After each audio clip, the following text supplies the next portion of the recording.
في الدين واجعلنا من العلماء العاملين الخاشعين يا رب العالمين. الفاتحة صاحب الكتاب الإمام أبي عيسى محمد بن عيسى بن ثورة الترمذي وإلى شارحه الإمام إبراهيم الباجوري رحمهم الله تعالى بسر الفاتحة. أعوذ بالله من الشيطان الرجيم. بسم الله الرحمن الرحيم. الحمد لله رب العالمين الرحمن الرحيم مالك يوم الدين إياك نعبد وإياك نستعين اهدنا الصراط المستقيم صراط الذين أنعمت عليهم غير المغضوب عليهم ولا الضالين آمين. Baik, sekarang kita sampai ke bab khitab Rasulullah sallallahu alaihi wasallam. Bab yang menjelaskan tentang apakah Rasulullah itu pernah mewarnai rambutnya atau tidak. Yang kemarin sempat kita lewati hadisnya di hadis bab sya'r, bahwa Rasul pernah ditanya apakah Rasul pernah mengkhitab mewarnai rambutnya. Kata Abu Bakar, lam yablugh dzalika, hal tersebut belum pernah sampai. Artinya belum pernah sampai fase beliau untuk mewarnai rambut. Itu nanti yang akan dikuatkan di pendapat apakah beliau pernah mewarnai rambut atau tidak. Yang babu ma jaa fi khidab Rasulillah sallallahu alaihi wasallam. Jadi khidab maknanya apa? Talwinu asy-sya'r, mewarnai rambut. Dan mewarnai rambut itu menurut mazhab kita, mazhab Asy-Syafi'iyah, itu mewarnai selain dengan warna hitam hukumnya sunnah. Talwinu sya'r bi ghairi sawad sunnah. Tapi dengan warna hitam hukumnya haram. Dalam Zubat dibilang wa harramu khidaba syirin bis sawad lirrajuli wa mar'atin la lil jihad. Dan diharamkan mewarnai rambut bagi perempuan maupun laki-laki dengan warna hitam, tapi tidak diharamkan untuk berjihad. Itu yang sudah mu'tamad dalam mazhab kita. Mewarnai rambut selain warna hitam hukumnya sunnah. Dengan warna hitam baik perempuan maupun laki-laki hukumnya haram selain untuk jihad. Kalau untuk berjihad hukumnya diperbolehkan, karena untuk menakut-nakuti lawan. Karena kalau antum beruban terus berperang, dia ngeremehin orang tua gitu. Makanya harus dicet biar kelihatan gagah kalau berperang. Makanya saat berjihad diperbolehkan mewarnai rambut dengan warna hitam untuk menipu si musuh jadi gentar dengan lawan kita. Itu mu'tamad mazhab kita. Taib. Qala babu ma jaa fi khidab Rasulillah sallallahu alaihi wasallam. Qala haddatsana Ahmad bin Mani' qala haddatsana Husaym qala haddatsana Abdul Malik bin Umair an Iyad bin Laqit qala akhbarani Abu Rimthah qala ataitu Rasulullah sallallahu alaihi wasallam. Abu Rimthah mengatakan, aku mendatangi Rasulullah sallallahu alaihi wasallam ma'abnin li, bersama seorang anak milikku. Faqala ibnuka hadza, beliau mengatakan, ibnuka hadza, ini anakmu. Jadi ibnuka hadza, ibnuka itu khobar, hadzanya mubtada. Asalnya hadza ibnuk, ini anakmu. Dan hukumnya kan hadza ma'rifat ya, isim isyarah. Ibnuka juga ma'rifat karena diidofakan kepada domir. Hukum asalnya nggak boleh mengedepankan khobar jika antara khobar dan mubtada sama-sama ma'rifat, nggak boleh, kecuali ada penjelas. Apa ini mati? Jadi mengedepankan khobar jika khobar dan mubtada sama-sama ma'rifat, hukumnya tidak diperbolehkan kecuali ada penjelas. Misalkan dibilang Zaidun akhuka, Zaid adalah saudaramu. Zaid ma'rifat kan, alam. Akhuka ma'rifat juga karena didofakan kepada domir. Atau nggak bisa bilang Z itu khobar, akhuka mubtada muakhar, nggak boleh. Harus Z mubtada, akhuka itu khobar, harus kayak gitu. Jika kedua-duanya sama ma'rifat, kecuali ada penjelas. Ada penjelas kayak gimana? Antum bilang misalkan, kalau antum bilang gini, Zaidun akhuka, ini nggak boleh antum bilang Z itu ini khobar, ini mubtada, nggak boleh, karena kedua-duanya sama-sama ma'rifat. Kecuali ada penjelas. Kalau ada penjelas baru boleh mengedepankan khobar dan mengakhirkan mubtada yang mana kedua-duanya sama-sama ma'rifat. Contohnya antum bilang gini, Abu Yusuf Abu Hanifah. Abu Yusuf Abu Hanifah. Abu Yusuf Abu Hanifah itu kan maksudnya adalah Abu Yusuf sama seperti Abu Hanifah, ya kan? Kalau antum balik, antum bilang Abu Hanifah ta Abu Yusuf, boleh, karena nggak mungkin antum menyamakan Abu Hanifah dengan Abu Yusuf, sebab Abu Yusuf muridnya. Dan dalam kaidah balaghah musyabbah bihi harus lebih kuat daripada musyabbah. Maka di sini antum katakan Abu Hanifah, Abu Yusuf diperbolehkan. Di sini boleh juga Ibnu Qad sebagai khobar, hadza sebagai mubtada karena ada penjelas. Karena yang sedang dibicarakan adalah yang ditunjuk. Ini adalah anakmu, bukan membicarakan tentang anakmu.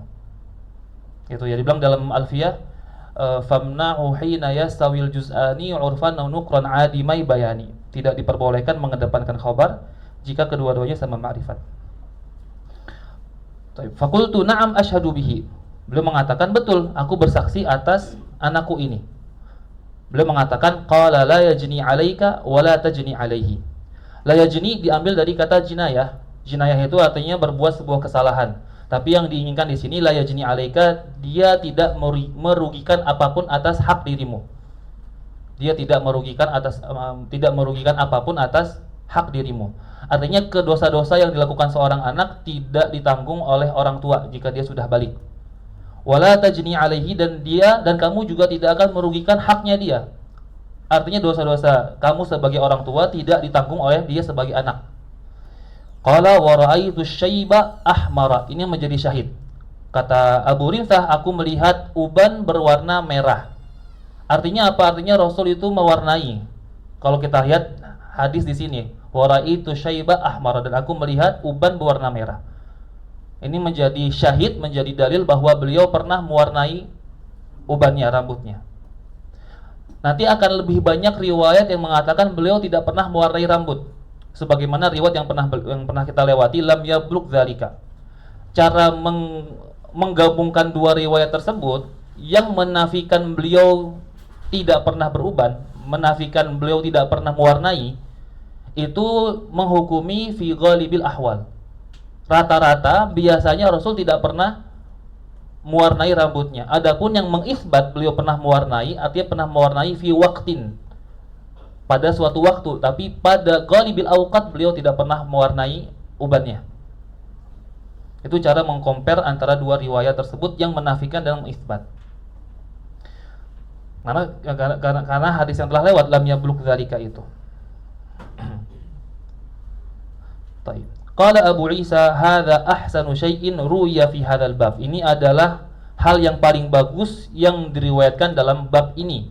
Ini istilah yang sering digunakan Imam Tirmidzi dalam kitab-kitabnya. Bahkan di dalam Jami' At-Tirmidzi, beliau sering mengatakan hadza ahsanu syai'in ruya fi hadzal bab. Itu sering digunakan. Ucapan beliau ini adalah hal yang paling bagus yang diriwayatkan dalam bab ini, tidak menunjukkan hadis tersebut sahih. Saat beliau bilang hadza ahsanu syai'in, ini yang paling bagus, bukan berarti ini sahih. Ini yang paling bagus artinya dia yang paling aman. Meskipun dhaif, mungkin dhaifnya tidak separah yang lain. Jadi dia tidak menunjukkan ke sahihan, dia menunjukkan hadis ini yang paling bagus. Artinya jika dia dhaif pun tidak sedhaif hadis-hadis yang lain.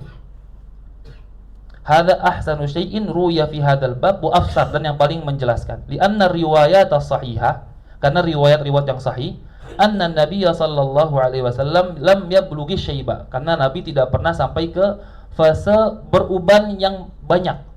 Wa Abu Rimthah ismuhu Rifa'ah ibnu Yathribin At-Taimi, dan Abu Rimthah namanya Rifa'ah ibnu Yathrib. Kenapa beliau tafsirkan Abu Rimthah? Karena ada banyak orang namanya Abu Rimthah kunyahnya, maka beliau jelaskan namanya Abu Rimthah di sini siapa. Baik, qala hadatsana Sufyan bin Waqi', qala hadatsana Abi an Syarikin an Utsman bin Mauhab. Qala su'ila Abu Hurairah. Abu Hurairah pernah ditanya, hal khadaba Rasulullah sallallahu alaihi wasallam? Apakah Rasul pernah mewarnai rambutnya? Qala na'am, pernah. Qala Abu Isa wa rawa Abu Awanata hadzal haditsa. Ingat ya, yang mengisbat beliau pernah mewarnai berarti mengisbat fi waqtin, tapi yang menafikan artinya menafikan fi ghalibil awqat. Di sebagian besar waktunya beliau tidak pernah mewarnai rambut. Karena lam yablugh dzalika, karena ubannya enggak banyak. Qala Abu Isa wa rawa Abu Awanata hadzal haditsa an Utsman bin Abdullah bin Mauhab faqala an Ummi Salamah. Ini namanya mutaba'ah, penguatan sanad. Tadi sanad yang di atas lihat yang awal, riwayatnya Sufyan ibnu Waqi' dari ayahnya Waqi', dari Syarik, dari Utsman ibni Mauhab. Lalu Tirmidzi mengatakan rawa Abu Awanah meriwayatkan hadis ini dari Utsman ibni Abdullah ibni Mauhab. Jadi di sini ada tambahan riwayat bahwa Sufyan bin Waqi' dari ayahnya, dari Awanah, dari Abu Awanah, dari Abdullah bin Mauhab, dari Ummi Salamah. Tambahan sanad. Faidahnya adalah, faidah di tambahan riwayat ini ada tasrih, ada pengucapan nama ayahnya Utsman. Di atas Utsman gak disebut nama ayahnya, yang disebut nama kakeknya Mauhab. Tapi di riwayat yang kedua disebut nama ayahnya yaitu Abdullah. Maka kita pastikan yang di atas Mauhab ini nama kakeknya Utsman. Jadi faidah penyebutan mutaba'ah ini untuk memberikan tasrih terhadap nama ayahnya Utsman. Qala hadatsana Ibrahim bin Harun qala anba'ana an-Nadr bin Zurarah an Abi Janabin an Iyad bin Laqit anil Jahdamati imra'ati Bashir ibnil Khasasiyah qalat ana ra'aitu Rasulullah sallallahu alaihi wasallam yakhruju min baitihi yanfudu ra'sah wa qad igtasala wa birasihi rad'un min hinna'in aw qala radghun syakka fi hadha syaikhu. Beliau mengatakan Al-Jahdamah pernah berkata, ana ra'aitu, hanya aku. Ana itu mubtada dikedepankan, padahal biasanya dikatakan ra'aitu Rasulullah. Cuma ditambahkan ana di depan untuk menunjukkan bahwa hanya beliau yang pernah melihat. Jadi di sini mentakdim fa'il fil ma'na, karena asalnya ra'aitu kan ada fa'il domir ta. Dia mentakdim fa'il fil ma'na, bukan mentakdim domir ta menjadi ana, enggak, tapi mentakdim fa'il fil ma'na. Ana ra'aitu, hanya aku yang pernah melihat Rasulullah sallallahu alaihi wasallam. Yakhruju min baitihi, beliau keluar dari rumahnya, yanfudu ra'sah, yanfudu mengibaskan, yanfudu ra'sah mengibaskan kepalanya, wa qad igtasal, dan beliau sudah selesai mandi, wa birasihi rad'un, dan di kepalanya itu ada rad'un, bercak atau bekas. Rad'un itu bercak atau bekas. Wa birasihi rad'un min hinna'in, dari bekas hinna, dari bekas pacar untuk mewarnai rambut. Au radgun atau radgun. Di situ rawi syak meragu dalam meriwayatkan hadis apakah yang dikatakan itu radun atau radgun. Tapi di Bajuri dikatakan bahwa periwayatan dengan radgun sudah pasti salah. Di Bajuri dibilang di situ ittafaqal muhaqqiquna ala anna ar-radgha bil mu'jamati ghalatun fi hadzal mawdi. Sudah sepakat para muhaqqiqun bahwa penyebutan radgha dengan mu'jamah, dengan titik, itu adalah sebuah kesalahan. Karena makna rad'un yang diinginkan adalah latah atau percikan dari hinna, dari za'faran. Adapun radgun dengan gha itu tinun raqiq, artinya tanah yang lembut, tanah yang halus. Kan Rasul pengen, di sini syahidnya ada pengen mengatakan bahwa beliau keluar dari mandi ada bekas-bekas za'faran, bekas pacar yang digunakan untuk mewarnai rambut. Kalau dikatakan radgun artinya adalah pasir atau tanah yang halus. Gimana belum mandi ada tanah? Ittafaqal muhaqqiquna ala anna radgha ghalat fi hadzal mawdi. Salah. Baik. Wa qad iktasala. Qala haddatsana Abdullah bin Abdurrahman. Beberapa ulama mazhab yang lain dalam hadis ini mereka mengatakan diperbolehkannya menghilangkan bekas ibadah. Kan beliau bilang waqad yakhruju min baitihi yanfudu ra'sah. Beliau keluar dari rumahnya dan mengibaskan kepala, dan beliau sudah selesai mandi. Artinya beliau berusaha menghilangkan bekas dari mandi tersebut. Kata sebagian ulama lain di mazhab selain mazhab Syafi'i, atas dasar hadis ini diperbolehkan menghilangkan bekas ibadah. Kalau di mazhab kita nggak boleh menghilangkan bekas ibadah. Misalkan wudu, habis wudu terus ngusap tangan, dikeringkan pakai handuk, tisu, itu makruh hukumnya. Antum misalkan puasa, mulutnya bau karena puasa, disiwak menghilangkan bekas ibadah, makruh hukumnya. Kaidah muttafaq di mazhab kita, menghilangkan bekas ibadah punya pribadi, hukumnya makruh. Tapi atas dasar hadis ini, di mazhab di luar mazhab Syafi'i, mereka mengatakan diperbolehkan menghilangkan bekas ibadah sendiri, karena Nabi dulu selesai mandi pernah mengibaskan rambutnya, dan mandinya Nabi sunnah.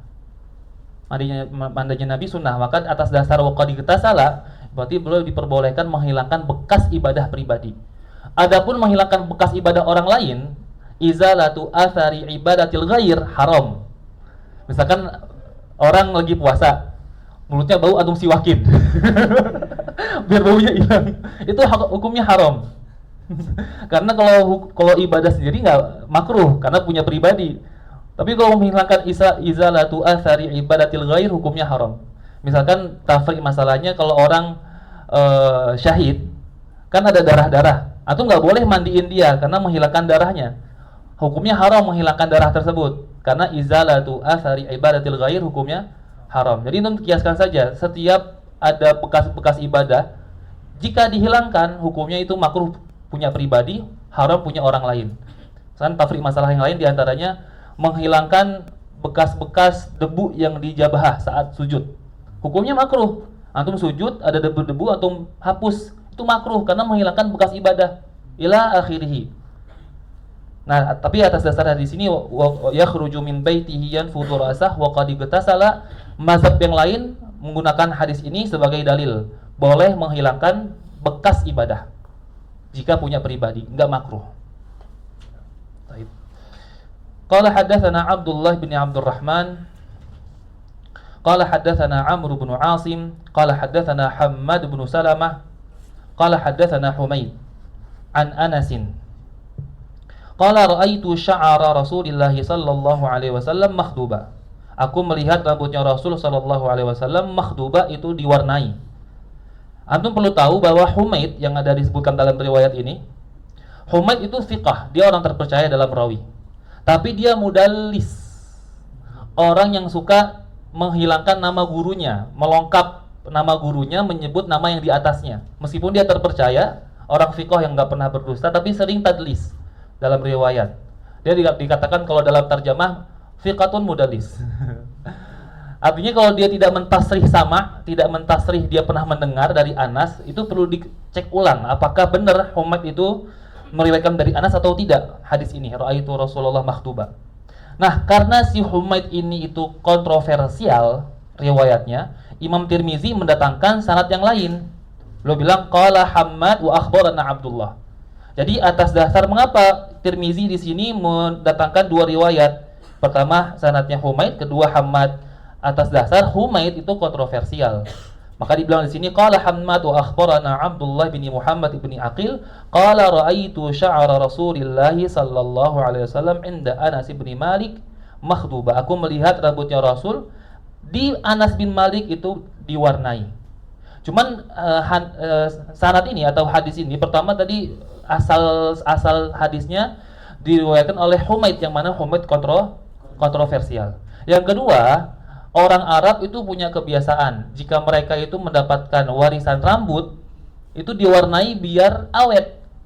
Jadi ucapan hadis di sini saya melihat rambutnya Rasul itu diwarnai di Anas bin Malik, bisa jadi diwarnainya itu setelah didapatkan sama Anas, bukan diambil di kepala Rasul sudah berwarna. Punya ihtimal setelah diambil baru diwarnai supaya awet. Itu ihtimal kedua. Ini ihtimal ini nggak ada di Bajuri, disebutnya sama Mulla Ali Qari dalam Jam'ul Wasail. Yang kedua, ihtimal kedua adalah kata Mulla Ali Qari, menurut ahli kalau ahli tubuh itu ya, forensik bukan, forensik sama polisi ya. Pokoknya ada kata, ini lupa bahasa Arabnya, kata Mulla Ali Qari, menurut yang ahli, rambut jika sudah terpisah dari tubuh, lama-kelamaan berubah warna jadi merah. Jadi di sini ucapan hadis bahwa ada yang melihat rambutnya Rasul di Anas bin Malik berwarna merah, itu tidak memastikan Rasul pernah berwarna. Karena bisa jadi warna tersebut muncul setelah didapatkan oleh Anas, dicabut lalu diwarnai. Yang kedua, ihtimal kedua adalah rambut yang sudah lama terputus dari bagian tubuh berubah warna menjadi merah. Bilang di kaidah fikih ma tatarraqa ilaihi ihtimal saqata bihil istidlal. Yang ada kemungkinan akan jatuh istidlalnya. Tidak bisa dijadikan dalil kepastian bahwa ini Rasul pernah mewarnai rambut. Ma tatarraqa ilaihi ihtimal saqata bihil istidlal. Inda Anas bin Malik makhduba. Baik. Sudah selesai ini ya? Apa? Ma tatarraqa ilaihi ihtimal. Manja banget antum ya. Ma tatarraqa ilaihi al-ihtimal saqata bihi al-istidlal. Nggak muat tadi. Al istidlal, yang ada kemungkinan yang lain, maka yang demikian tidak bisa dijadikan sebagai dalil pasti bahwa ini mewarnai. Nah, Rasul adapun apa namanya mewarnai rambut, memang Rasul tidak pernah mewarnai rambut. Itu yang kita rajikan. Beliau tidak pernah mewarnai rambut. Adapun yang mengisbat sesekali dulu, satu kali pernah. Sekali pernah. Tapi yang dikuatkan beliau itu lam yablugh dzalika, tidak pernah sampai ke fase beliau itu harus diwarnai rambutnya. Adapun kesunahan mazhab kita yang mengatakan sunnah mewarnai rambut selain dengan warna hitam, itu karena hadis-hadis yang lain. Rasul pernah menyuruh Abu Bakar mewarnai rambutnya. Bilang ghayyiru min ghairi sawad. Rubahlah rambut kamu selain dengan warna hitam. Pernah mau memerintahkan sahabat untuk mewarnai rambut. Tapi secara pribadi beliau tidak mewarnai rambut karena memang lam yablugh dzalika, tidak pernah sampai ke fase mewarnai rambut. Sallallahu alaihi wasallam. Beliau di sini Imam Tirmidzi tidak menyebutkan bab tentang janggut Rasul.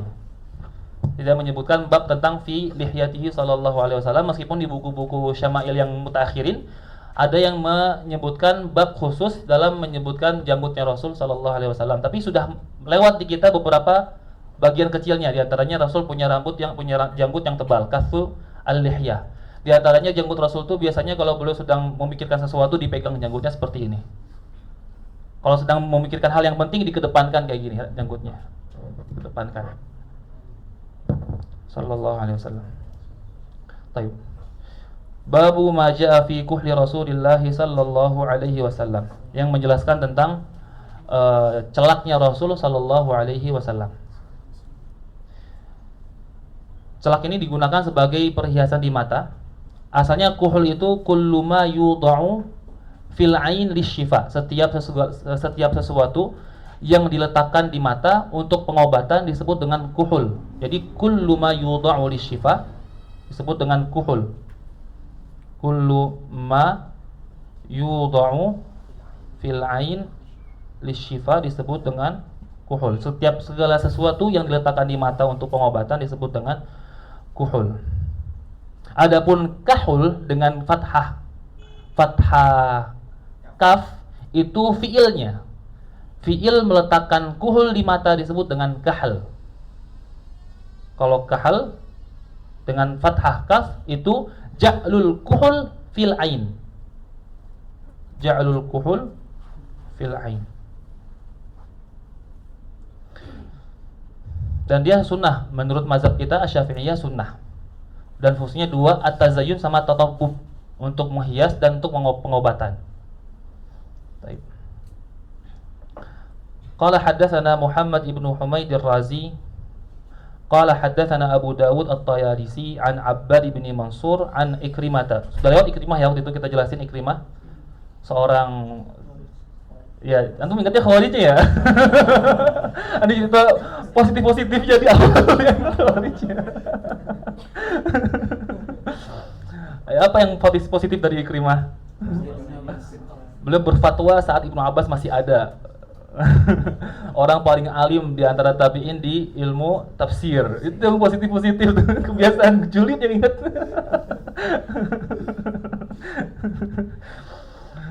An Ikrimata an Ibni Abbas radhiyallahu anhuma anna an-nabiy sallallahu alaihi wasallam qala iqtahilu bil ifmidi fa innahu yajlul basara wa yunbitu asy-sya'ar.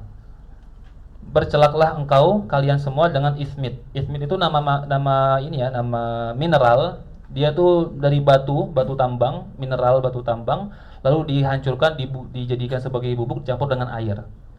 Jadi asalnya ismid itu batu tambang, sejenis batu tambang yang dijadikan sebagai, yang mengandung mineral, lalu dihaluskan, lalu batu tersebut itu digunakan sebagai celak mata.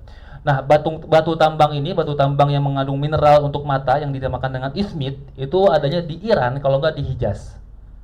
Biasanya ditambang di sana batu tersebut. Allah alam apakah ada di kita atau enggak, tapi yang aneh tahu batu tersebut yang mengandung mineral ismid itu adanya di Iran, kalau enggak di Hijaz. Tambang dijadikan sebagai bubuk dicampur dengan air, digunakan di mata, namanya ismid. Warnanya biasanya hitam atau merah. Dua warnanya, imma dia hitam pekat atau hitam kemerah-merahan. Iktahilu bil ismit fa innahu yajul basar, karena dia itu menerangkan pandangan. Di sini fa innahu yajul basar, menerangkan pandangan itu sebagai keterangan fungsi dari ismit. Ismit dapat menerangkan pandangan, tapi ini itu diberikan penegasan oleh syurah. Fungsi ismit dapat bekerja dengan maksimal jika digunakan oleh asihha, oleh orang-orang yang sehat. Matanya sehat, dikasih ismit lebih terang matanya. Matanya sehat, dikasih ismit yunbitu syar, dapat menumbuhkan rambut yang ada di mata, menumbuhkan bulu mata. Tapi kalau orang sakit, matanya punya romat, punya apa namanya? Apa romat itu? Yang putih itu? Katarak, dikasih ismit bisa jadi malah tambah sakit. Jadi fungsi ismit itu yang dijelaskan dalam hadis itu bi'tibarihi lil asihha, untuk orang-orang yang sehat, bukan untuk orang yang sakit. Jadi jangan ada nanti antum orang sakit kedatangan ke antum, apa Ustadz obatnya nih mata saya katarak, kasih ismit. Karena Rasul ngomong kayak gini, langsung tambah buta, antum tanggung jawab bentar. Jadi harus ada ini ya. Jadi nggak semuanya itu harus diantum nilai dengan hadis, digabung dengan pendapat para atibah juga. Karena agama kita itu agama yang terbuka. Ada hal yang perlu penilaian kedokteran, dinilai dengan kedokteran. Jadi nggak semuanya itu apa yang dikatakan Rasul terus tidak melihat kedokteran lalu kita secara buta menilai dengan itu salah. Itu tidak hakim, tidak bijaksana. Kalau antum pengen bukti, misalkan gini, dalam fikih ada air musyammas. Air musyammas hukumnya apa? Makruh. Kenapa makruh? Karena dulu Sayyidina Umar pernah mengatakan bahwa air musyammas dapat mewarisi penyakit baras. Zaman modern diteliti dengan jurnal bahwa air musyammas tidak menimbulkan penyakit yang disebutkan oleh Sayyidina Umar. Apakah hukum fikih berubah? Berubah. Di antaranya dulu Imam Nawawi pernah mengatakan bahwa kalau Imam Nawawi mengatakan tidak makruh karena riwayatnya tidak sahih. Dulu Imam Nawawi pernah mengatakan air musyammas tidak makruh secara mutlakan. Tidak secara mutlak tidak dimakruhkan. Sekarang modern mengatakan air musyammas tidak makruh karena penyakit yang disebutkan tidak muncul. Apakah hukum fikih berubah? Berubah. Sekarang kalau kita lihat secara secara kedokteran, karena tidak menimbulkan penyakit, kita katakan nggak makruh. Sedangkan menggunakan air musyammas. Artinya hukum fikih itu berubah-berubah tergantung pendapat kedokteran. Jika ada kaitannya dengan kedokteran. Di antaranya di sini juga bahwa menggunakan ismit itu tidak semata-mata semuanya bisa menjadi pengobatan. Rasul fa innahu yajul basar secara mutlak, tapi kita lihat di mana dia bisa menjadi obat lil asihha bagi orang yang sudah punya mata yang sehat, baru punya manfaatnya, punya nilai positifnya. Taib. Wa za'ama anna an-nabiyya sallallahu alaihi itu aneh pengen ngasih tahu kayak gitu biar antum terbuka memandang hukum-hukum fikih tidak kaku gitu, antum melihat secara terbuka. Wa za'ama anna an-nabiyya sallallahu wa za'ama ini yang za'ama Ibnu Abbas. Jadi dhamir za'ama kembali kepada Ibnu Abbas. Za'ama biasanya digunakan bagi hal yang diragukan. Wa za'amtu annaka qa'imun, aku meragukan antum tidur, aku menyangka antum berdiri. Za'amtu annaka qa'imun. Biasanya yustamal lisyak. Tapi za'ama di sini kata Bajuri untuk sesuatu yang diyakini. Jadi za'ama di sini khilaful asal. Menyelisihi kebiasaan penggunaannya. Karena penggunaan za'ama biasanya untuk syak, untuk yang ragu. Ini kata Bajuri, al-murad minaz za'mi al-qaulul muhaqqaq. Hal yang sudah pasti. Wa za'ama anna nabiyya sallallahu alaihi wasallam, dan Ibnu Abbas menegaskan, meyakinkan bahwa Nabi sallallahu alaihi wasallam kanat lahu mukhulah. Nabi punya mukhulah. Mukhulah alat untuk bercelak, namanya mukhulah. Punya alat untuk bercelak, yaktahilu minha, yang mana Nabi itu bercelak dengannya kulla lailatin, setiap malam, salasatan min hadhihi wa salasatan fi hadhihi. 3 di kanan, 3 di kiri. Itu cara bercelak Nabi khilaf panjang. Salasatan fi hadhihi, salasatan fi hadhihi itu salah satu riwayat mengatakan bahwa bercelaknya 3 di kanan, 3 di kiri. Dimulai dengan kanan karena Nabi itu yuhibbut tayammuna fi tatahhurihi idza tatahhara wa fi tarajjulihi idza tarajjala wa fi inti'alihi dan ta'ala wa fi sya'nihi kullihi. Hadis yang pernah lewat kita sebelumnya. Inna Nabi yuhibbut tayammun, suka memulai sesuatu dengan kanan. Makanya saat beliau itu bercelak dimulai dengan kanan. Kanan 3 kali, kiri 3 kali. Ada mengatakan Nabi kalau bercelak itu bilangannya ganjil. Artinya jumlah bilangannya itu ganjil. Ada yang mengatakan jumlah bilangannya ganjil atau satu persatunya ganjil.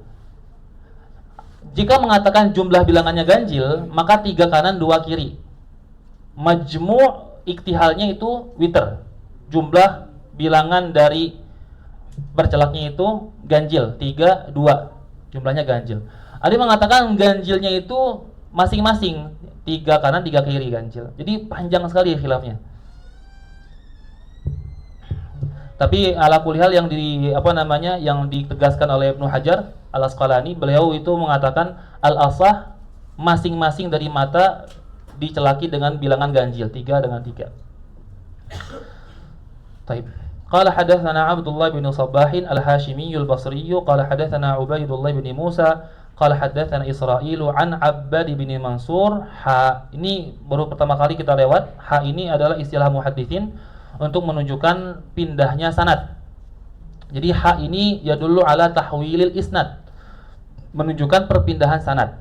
Sanad pertama Abdullah bin Sabbah al-Hashimi al-Basri 1, dari Ubaidullah bin Musa 2, dari Israil 3, dari Abbad bin Mansur.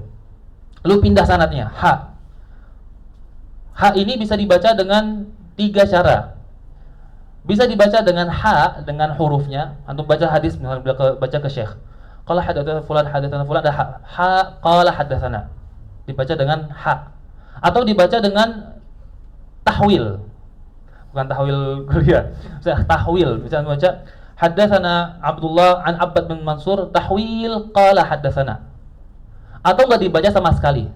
Jadi 3 cara pembacaan Imma dibaca dengan dengan hurufnya, atau dengan tahwil, atau tidak dibaca sama sekali. Baca qala haddatsana di sini. Wa haddatsana Ali bin Hujrin. Ini wa haddatsana sanad baru. Imam Tirmizi pertama meriwayatkan dari Abdullah bin Sabbah, ini 1. Yang kedua, riwayat kedua Imam Tirmizi meriwayatkan dari Ali bin Hujrin. Dari Yazid ibn Harun, dari Abbad ibn Mansur, dan Abbad bin Mansur meriwayatkan dari Ikrimah. Jadi sanad kedua lebih tinggi daripada sanad yang pertama. Sanad pertama itu berapa rawi? 1, 2, 3, 4 baru ke Ikrimah. Sanad kedua Ali bin Hujrin, Yazid bin Harun, langsung Abbad bin Mansur. Sanadnya lebih tinggi. Apa definisi sanad tinggi? Yang rawinya sedikit. Wa kullu ma qallat rijaluhu ala wadidduhu dzakal ladzi qad nazala. Di mana itu? Baiquniyah. Bilang wa kullu ma qallat rijaluhu ala wadidduhu dzakal ladzi qad nazala. Tulis antum biar hafal. Masa enggak hafal Baiquniyah cuma 20 bait? Hafal habisin ya.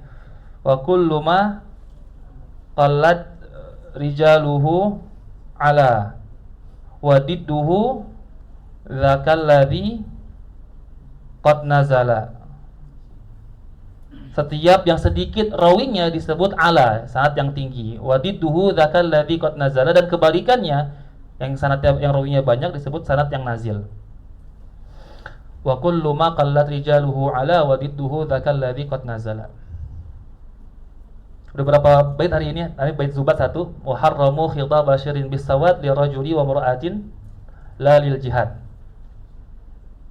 Anda tulis di grup ntar semua itunya. Baitnya Alfiyah apa tadi yang menghukumi tidak boleh mentakdim khobar yang sama-sama ma'rifat. Famnahu hina yasawil juz'ani urfan wa nukran adimai bayani. Harus hafal ya. Meskipun cuma 1 bait. Biar disangka hafal 1 matan.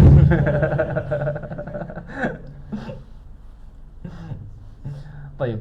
An Ikrimata an Ibni Abbasin qala kana Rasulullah sallallahu alaihi wasallam yaqtahilu qabla an yanama bil ismini thalathan fi kulli ain. Rasulullah itu sallallahu alaihi wasallam beliau bercelak sebelum tidur dengan ismit 3 kali pada setiap mata, masing-masing 3. Kenapa sebelum tidur? Karena lebih cepat menyerap antara 2 mata saling bertemu, 2 kelopak mata saling bertemu, lebih bisa menyerap ke bagian-bagian dalamnya. Dan beliau lebih senang menggunakan celak sebelum tidur. Meskipun Nabi itu punya sifat mata akhal, itu terlihat bercelak meskipun tidak pakai celak. Mari kita menjelaskan sifat mata Nabi ada berapa? Ingat nggak? 3. Tambah 1 ini akhal. Yang pertama dulu apa? Ada ajul ainain. Ada aj apa? Mata yang hitamnya sangat hitam. Kedua ashkalul ainain. Apa askalul ainain? Putihnya ada kemerah-merahan. Ketiga apa? Anjal al ainain. Anjal apa? Wasi' al ainin. Matanya itu luas. Yang keempat tambah akhalul ainain. Matanya terlihat bercelak meskipun tidak pakai celak. Ingat ya, tulis ulang lagi, harus tulis lagi, hafal lagi. Apa pertama? Ad'aj al ainain. Yang kedua apa? Apa? Ashkal. Apa ashkal? Kemerah-merahan pada putih. Yang ketiga, apa anjal? Wasi'ul ainain. Yang keempat, akhal. Sifat-sifat mata Nabi. Ad'aj, hitamnya sangat hitam. Kita pernah katakan juga bahwa ad'aj itu ada dua tafsiran dulu. Ada yang mengatakan hitamnya sangat hitam fakat, ada yang menafsirkan hitamnya sangat hitam dan putihnya sangat putih. Tapi penafsiran kedua kita katakan lemah karena sifat putihnya mata Nabi ada kemerah-merahan yang disebut dengan ashkal. Yang ketiga anjal, matanya luas, menunjukkan pandangan beliau yang sangat luas. Yang keempat akhal. Akhal itu punya terlihat celak pada mata meskipun tidak menggunakan celak. Hafal ya, dihafal.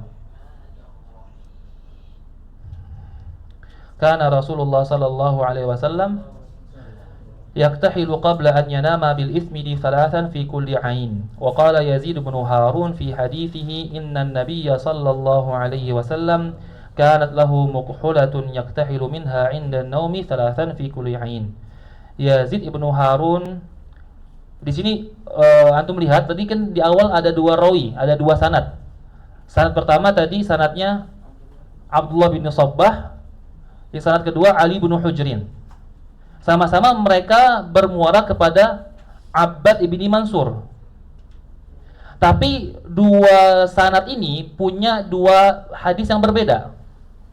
Sanadnya Abdullah bin Sabbah itu yang diriwayatkan adalah ini, yaktahilu qabla an yanama bil ithmi thalathan fi kulli ain.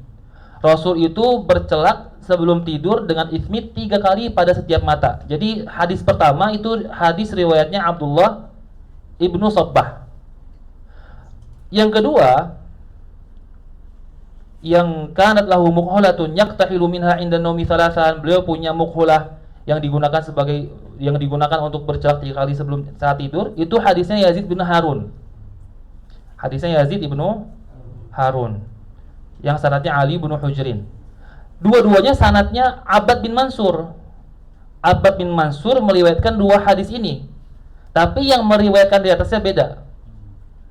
Hadis pertama diriwayatkan oleh Abdullah bin Sabbah, hadis kedua diriwayatkan oleh Ali bin Hujrin.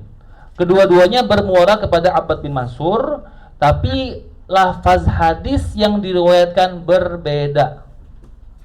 Jadi saat itu bilang waqala Yazid ibnu Harun, ini bukan ucapannya Yazid bin Harun. Inan Nabi ini bukan ucapan Yazid bin Harun. Ini ucapannya Ibnu Abbas. Inan Nabiya ucapannya Ibnu Abbas. Ini gambar kayak gini, gambarnya ini nih. Coba baca sanadnya. Abdullah ini nih. Abdullah ibnu Sabbah, terus Ubaidillah bin Musa, terus Israil bin Yunus, Abbad bin Mansur. Yang kedua Ali bin Hujrin, Yazid bin Harun, Abbad bin Mansur. Abbad bin Mansur. Nah, Abbad bin Mansur ini punya satu jalur Ikrimah dari Ibnu Abbas. Ini ke bawah cuman Abbad bin Mansur. Abbad bin Mansur itu meriwayatkan dari Ikrimah dua hadis. Meriwayatkan dari Ikrimah dua hadis. Hadis yang diterima oleh Israil itu hadis yang pertama. Hadis yang diterima oleh Yazid bin Harun hadis yang kedua. Jadi Abbad bin Mansur punya dua hadis, yang mana dua hadis itu diriwayatkan dari Abbad bin Mansur oleh dua orang berbeda. Oleh dua orang yang berbeda. Itu gambarannya ya. Ini rasa jelas. Baik. Qala haddatsana Ahmad ibnu Mani'. Qala haddatsana Muhammad ibnu Yazid an Muhammad ibni Ishaq. Muhammad bin Ishaq ini masyhur. Beliau sebagai ahlul maghazi yang punya kitab Maghazi Rasulullah sallallahu alaihi wasallam, punya kitab tentang peperangannya Rasul. Kitab pertama yang ditulis di umat kita yang menuliskan tentang peperangan Rasul ditulis oleh Muhammad ibnu Ishaq. An Muhammad al-Munkadir. Muhammad al-Munkadir ini masyhur sekali. Beliau gurunya Imam Malik rahimahullahu taala. Syekhul Islam, fiqatun, hujjatun, al-qudwatu, al-imamu. Dan beliau luar biasa. Wa kana buka, gampang banget menangis. Muhammad al-Munkadir. Wa min adatihi, di antara kebiasaan beliau yang masyhur sekali, setiap kali ditanya tentang hadis, kullama su'ila an hadithi Rasulillah sallallahu alaihi wasallam yabki. Kalau ada orang nanya tentang hadis Rasul pasti menangis. Dan pasti beliau itu kalau menangis akan mengusap air matanya ke seluruh wajah beliau. Kata beliau, walaghana anna wajha anna an-nara la tamussu al-wajha allati masathu dumu'al buka. Saya pernah sampai ke saya adalah api neraka tidak pernah menyentuh wajah yang pernah tersentuh air mata orang yang menangis. Makanya beliau kalau menangis pasti membasuh wajahnya dengan air mata beliau supaya tidak terkena api neraka. Sering banget menangis. Gelarnya buka, orang yang sangat mudah menangis. Dulu diceritakan juga di antara kisah beliau, pernah beliau satu malam salat malam, Muhammad al-Munkadir yusalli bil lail, lalu tiba-tiba belum nangis kejar banget sampai keluarganya takut. Sampai keluarganya nanya, kenapa ente nangis? Terus Muhammad al-Munkadir diam aja, nggak mau menjawab. Akhirnya dipanggil teman beliau namanya Abu Hazim, kawan beliau. Tolong tanyakan ke Muhammad al-Munkadir kenapa dia nangis. Akhirnya Abu Hazim datang nanya, ya Buki, apa yang buat ente nangis? Kata Abu Hazim. Kata Muhammad al-Munkadir, marat bi ayatun, aku melewati sebuah ayat. Kata Abu Hazim, umatil kal ayat, apa ayat yang aku melewati? Beliau baca, wa bada lahum minallahi ma lam yakunu yahtasibun. Dan telah nampak bagi mereka dari Allah sesuatu yang tidak pernah mereka sangka-sangka. Abu Hazim ikut nangis juga, kejar nangis berdua-dua. Keluarganya makin heran, kok jadi nangis dua-duanya? Karena ayatnya wa badalahum minallah ma lam yakunu yahtasibun, telah nampak bagi Allah dari mereka hal-hal yang tidak pernah mereka sangka. Disangka dosanya kecil, pas nampak gede dosanya. Akhirnya Muhammad al-Munkadir ketakutan sampai nangis kejar dengan ayat itu doang. Rahimahullahu ta'ala. Dan dikisahkan sama Ibnu Juraid, beliau bilang itu majelisnya itu majma' salihin. Orang saleh itu ngumpul di majelis beliau, orang-orang saleh. Ahmad bin Imam Malik, Abu Hanifah, Ibnu Juraij mufti Makkah. Orang-orang besar semua tuh, bayangin Muhammad al-Munkadir depannya Imam Malik, Abu Hanifah. Maksudnya bukan bertemu dalam satu tempat ya, Imam Malik sama Abu Hanifah. Cuman masing-masing dari mereka pernah belajar dengan Muhammad al-Munkadir. Imam Malik, Abu Hanifah, Ibnu Juraij mufti Makkah. Kubara, kibar-kibar semua.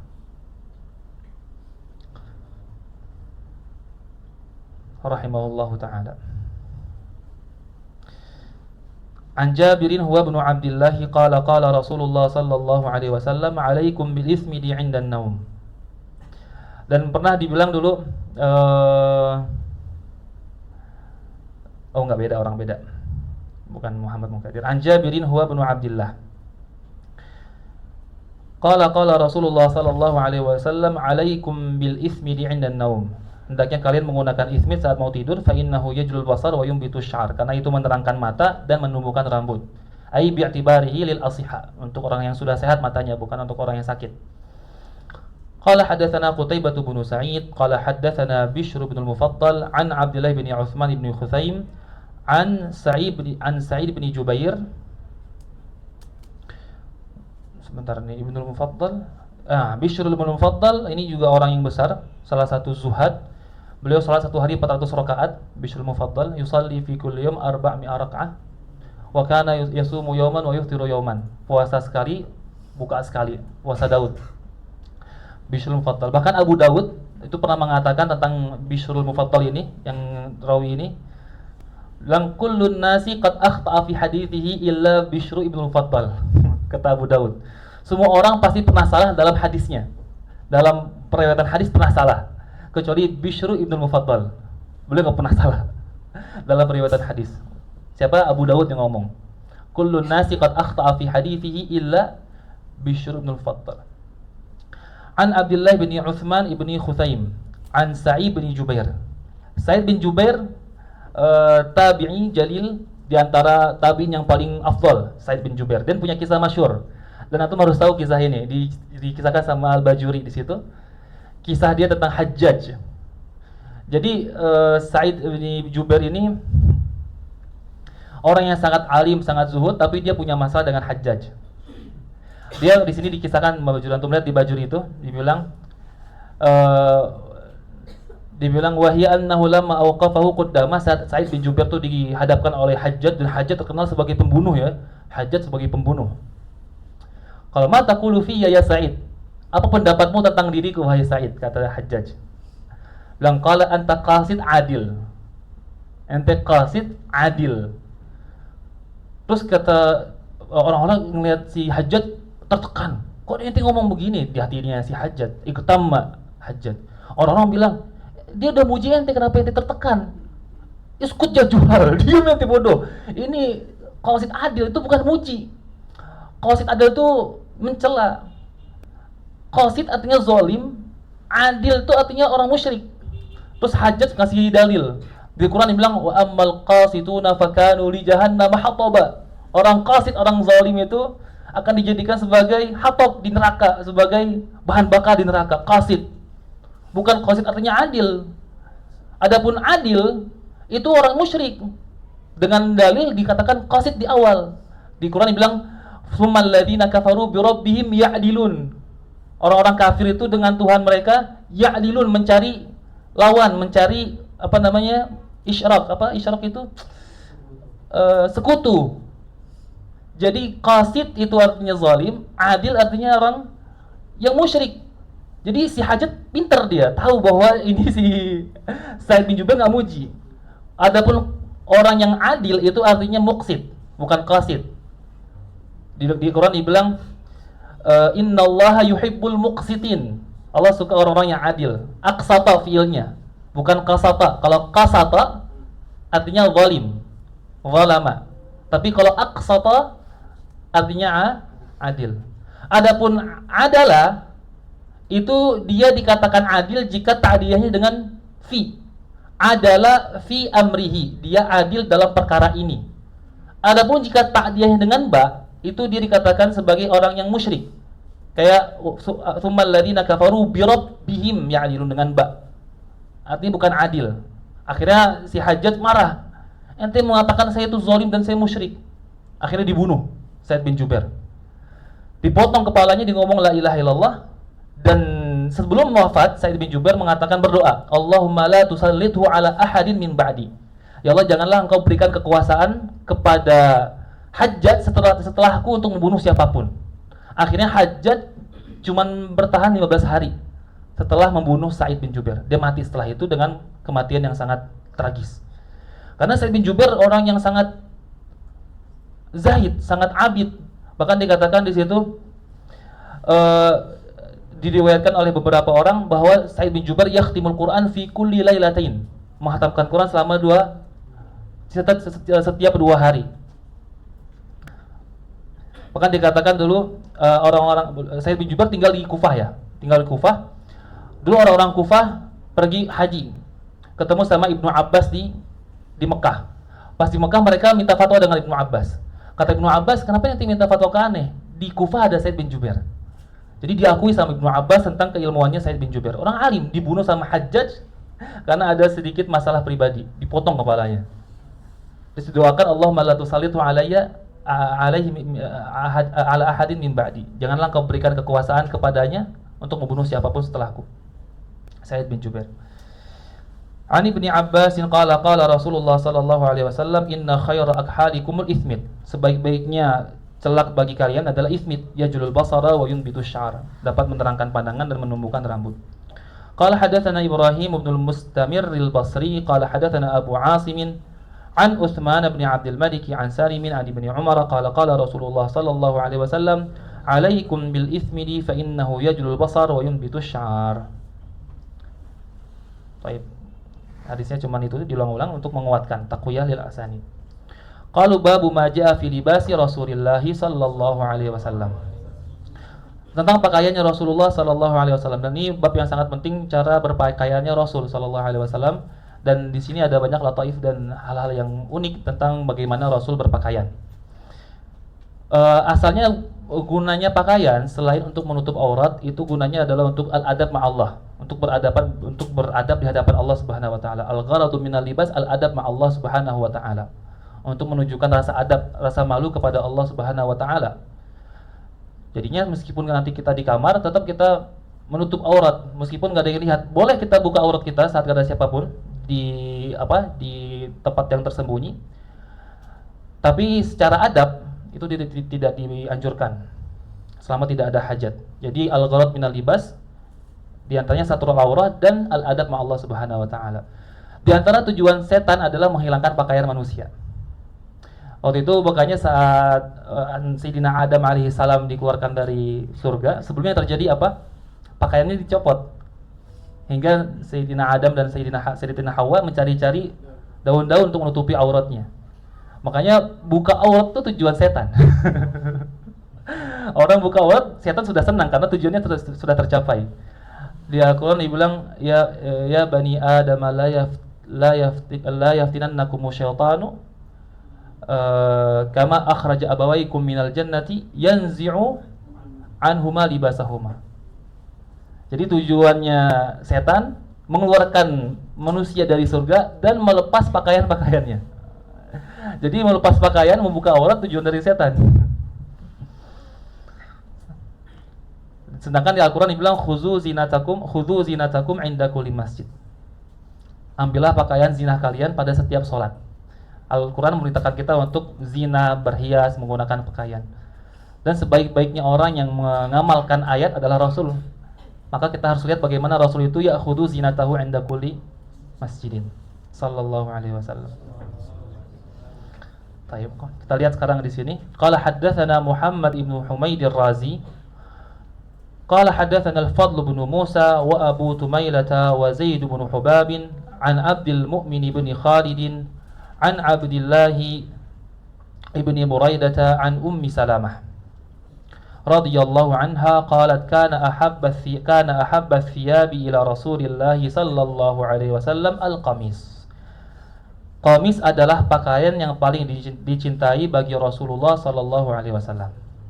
Qamis itu dia pakaian yang biasanya dipakai di lapisan pertama, di dalam, disebut dengan qamis. Punya dua lengan dan biasanya terbuat dari katun. Dia digunakan untuk pakaian rumah, qamis. Warnanya putih. Jadi bukan pakaian luar qamis itu. Qamis pakaian dalam, pakaian lapisan pertama yang dipakai oleh Rasul biasanya untuk di rumah, bukan untuk keluar. Adapun untuk keluar, Rasul menggunakan pakaian yang lain. Imma burdah, imma rida, imma izar, imma dengan jubah, lain-lain. Tapi qamis yang digunakan oleh Rasul itu biasanya digunakan untuk di dalam rumah bersama istri-istrinya. Pakaian lapisan pertama disebut dengan qamis. Baik. Nanti ada riwayat lain yang mengatakan ahabbus thiyabi ila Rasulillah sallallahu alaihi wasallam al-hibarah. Riwayat pertama mengatakan yang paling Rasul sukai qamis, yaitu pakaian lapisan pertama, punya dua lengan, biasanya ada kantung di bagian shoulder, di bagian dada, yang digunakan di rumah. Pakaian santai, namanya qamis. Riwayat yang lain mengatakan ahabbu thiyabi ila Rasulillah, namanya hibarah. Apa itu hibarah? Hibarah adalah pakaian berwarna yang bergaris-garis, namanya hibarah. Lalu bagaimana cara menanggapi dua riwayat ini? Yang satu mengatakan Rasul paling suka dengan pakaian komis, riwayat lain mengatakan hibarah, pakaian yang bercorak-corak, bergaris-garis berwarna merah. Cara mengkompernya adalah komis, pakaian yang paling beliau sukai untuk di rumah. Adapun hibarah, pakaian yang beliau sukai untuk di luar. Jadi beda jihah penggunaannya. Nanti Bajuri punya taujih yang lain, cuman ini yang aneh dengar dari guru-guru. Taib. Kana ahabbu thiyabi ila Rasulillah sallallahu alaihi wasallam al-qamis. Biasanya digunakan dipakai dibuat dengan katun, jahitannya dari katun, bukan dari suf, bukan dari wol. Taib. Qala haddatsana Ali bin Hujr qala haddatsana al-Fadl bin Musa an Abdul Mu'min bin Khalid an Abdullah bin Buraidah an Ummi Salamah qalat kana ahabba thiyabi ila Rasulillah sallallahu alaihi wasallam al-qamis. Diulang sanadnya untuk menguatkan taqwiyah asanid.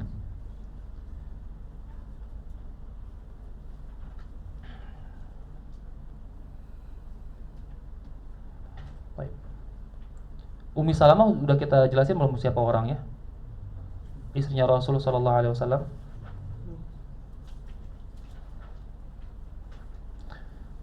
Baik. قال حدثنا زياد بن أيوب البغدادي قال حدثنا أبو تميلة عن عبد المؤمن بن خالد عن عبد الله بن بريدة عن أمه عن أم سلمة قالت كان أحب الثياب إلى رسول الله صلى الله عليه وسلم يلبسه القميص. Semuanya riwayat Ummu Salamah. Ummu Salamah istrinya Rasul sallallahu alaihi wasallam.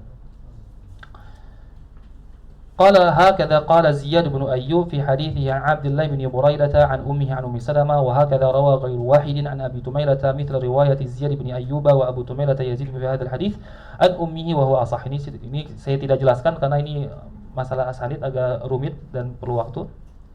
قال حدثنا عبد الله بن محمد بن الحجاجي قال حدثنا معاذ بن هشام قال حدثني أبي عن بديل يعني بن مسرة الأقيلي عن شهر بن حوشب عن أسماء بنت يزيد قالت كان كم قميص رسول الله صلى الله عليه وسلم إلى الرسوك.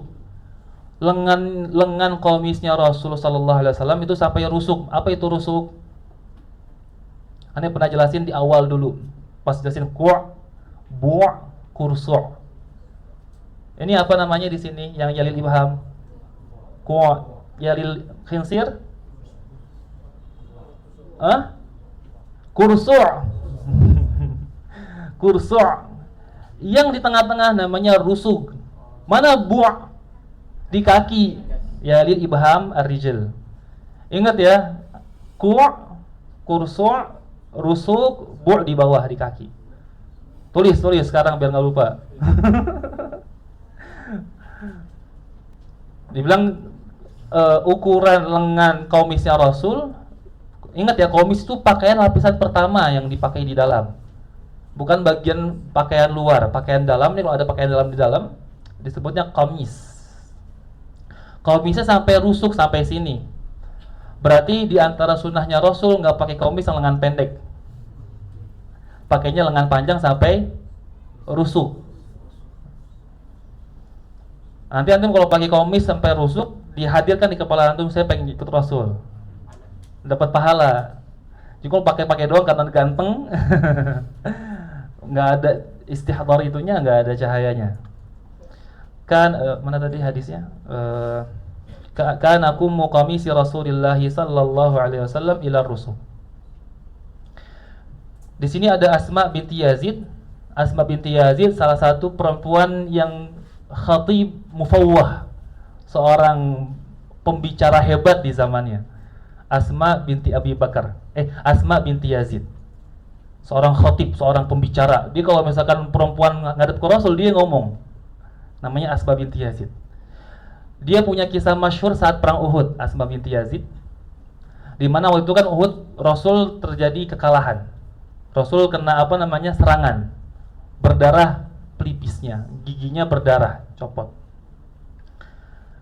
Saat itu banyak sahabat yang wafat saat perang Uhud. Yang di antara yang wafat istrinya Asma, saudaranya Asma, dan bapaknya Asma binti Yazid.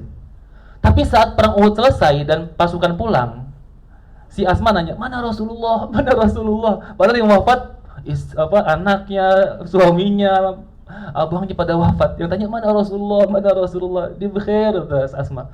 Kata sahabat, qalu huwa bikhair, dia baik-baik aja, Rasulullah masih hidup. Alhamdulillah, kata Asma apa? Ya Rasulullah, al musibah ba'daka kulluhu jalal, kullaha jalal. Musibah setelahmu itu semuanya kecil. Kalau kamu enggak apa-apa, yang lain enggak masalah. Kata Asma binti Yazid. Al musibah kullu musibah ba'daka ya Rasulullah jalal. Setiap musibah setelahmu yang penting antum aman semuanya kecil, enggak masalah. Walau wafat keluarga semuanya wafat. Asma binti Yazid. Dan dia orang yang sangat suka berbicara. Kalau misalkan menghadap pasti dia yang berbicara. Di antaranya dia dulu pernah komplain dengan Rasul. Ya Rasul, kita perempuan ini kerja di rumah, kita yang hamil, kita yang melayani suami bisa jamaah, bisa sholat Jumat, bisa jihad, kita cuma gini doang. Aduh, coba aneh kirim ke antum ininya beliau ya. Ini soalnya penting juga. Penting mana ya? Aneh kemarin sempat nyalin itu. Aneh kirim ke grup ya. Grup WA dulu ya. Ini tentang aduannya Asma binti Yazid. Itu diriwayatkan oleh Ibnul Athir dalam kitab Usdul Ghabah fi Ma'rifatus Sahabah. Bilang Asma, antum melihat ada enggak di situ? Aneh kirim ke grup.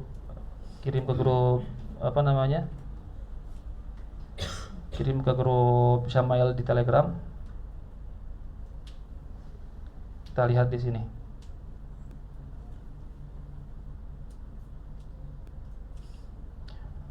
Nih, Yurwa ini. Yarwi al-Mu'akhir Ibnul Athir fi kitab Usul Ghabah. Saat itu Asma mendatangi Nabi sallallahu alaihi wasallam. Wa huwa baina ashabi, sedangkan Nabi sedang di antara sahabat-sahabatnya. Lalu si Asma ngadu ke Rasul, bi abi ummi anta ya Rasulullah. Demi ayah dan ibuku engkau wahai Rasulullah. Ana wafidatun nisa, aku adalah perwakilan perempuan yang datang kepadamu. Innallaha ba'atsaka ila rijal wan nisa. Allah telah mengutusmu untuk laki-laki dan perempuan, kafah secara keseluruhan. Fa amanna bika, dan kami telah beriman kepadamu. Inna ma'syiran nisa mahsuratun maksurat. Kita perempuan ini terkekang. Ditaruh di rumah, mahsurat, dikekang di rumah. Qawaidu buyutikum, menjadi pondasi-pondasi rumah kalian. Kalau nggak ada kita, rumah kalian kosong. Wa maqdi syahwatikum, dan tempat pemuasan syahwat para laki-laki. Wa hamilati auladikum, dan orang-orang yang hamil anak kalian. Wa innakum ma'syarar rijal fuddiltum alaina bil juma' wal jama'at. Sedangkan ente para laki-laki diberikan kelebihan dengan sholat Jum'ah, ada jamaat. Ayyadatil marda, bisa mengunjungi orang sakit, sedangkan perempuan harus di rumah. Wa syuhudil janais, bisa ikut melayat ke jenazah yang wafat. Wal hajj ba'dal hajj, bisa haji terus, kita cuma sekali doang haji. Wa afdalu min dzalika al jihad, lebih dari itu bisa jihad, kita enggak bisa, kata si Asma.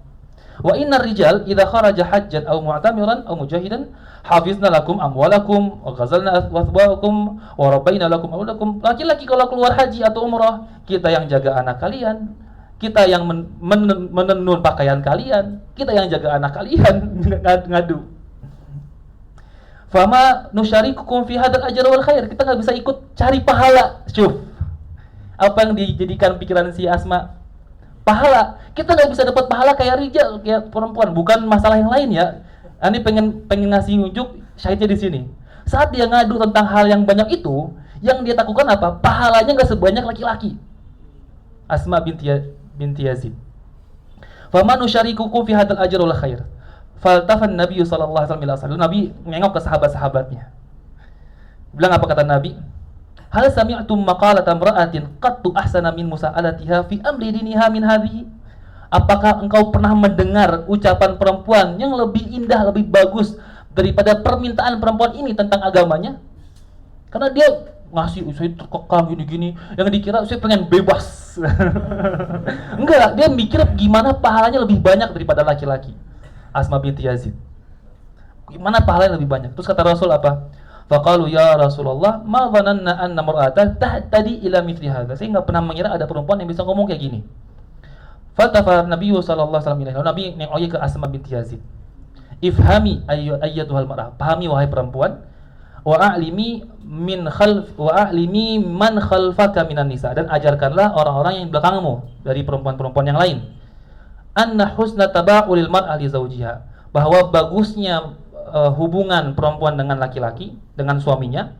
Wa talabiha mardatahu, dan si perempuan mencari ridhonya laki-laki. Wa tiba'aha muwafaqatahu, dan dia ikut terhadap kesepakatan dengan laki-laki. Ya'dilu dzalika kullu, dapat setara dengan semua itu. Jadi perempuan dengan pekerjaan-pekerjaan yang tentang rumah tangga, hubungan dengan suami yang baik, itu semuanya bisa menandingi apa yang laki-laki lakukan di luar. Jamaah, jihad, iyadatul mardha, semuanya dapat diwakilkan dengan bagusnya hubungan perempuan dengan suaminya. Fansarafil mar'ah wa hiya tahallal, dan dia pergi dengan keadaan yang senang. Kenapa senang? Kan dia kan masih mahsurat, karena sudah tercapai keinginannya, bahwa pahala yang dia inginkan yang banyak itu bisa digapai dengan bagusnya hubungan dengan suami. Karena dia bukan mencari kebebasan ada itulah pokoknya. Saya takut salah ngomong.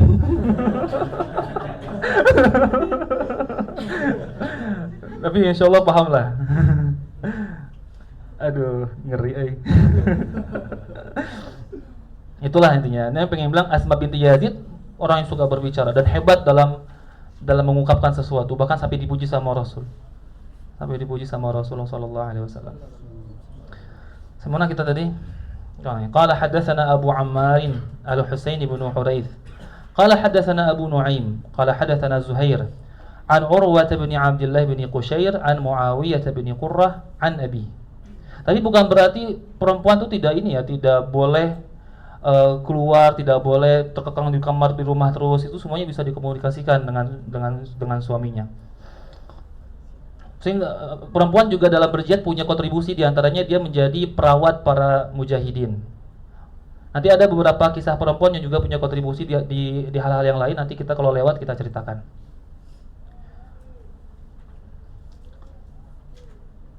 Qala hadatsana Abu Ammar. Soalnya kadang-kadang kita pengen menceritakan, lazimnya tuh nggak dapet gitu, lazimnya tuh nggak kena. Harus diklarifikasi terus.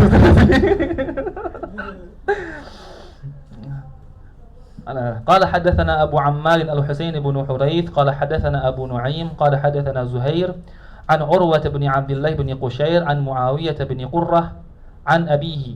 Siapa ayahnya Muawiyah? Qurrah namanya. Qala ataitu Rasulullah sallallahu alaihi wasallam fi rahtin. Aku mendatangi Rasulullah sallallahu alaihi wasallam bersama sekelompok orang. Fi maknanya ma'a, ai ma'a rahtin. Rahtin itu sekelompok orang yang ukurannya 3 sampai 10 atau 3 sampai 40, namanya rahat.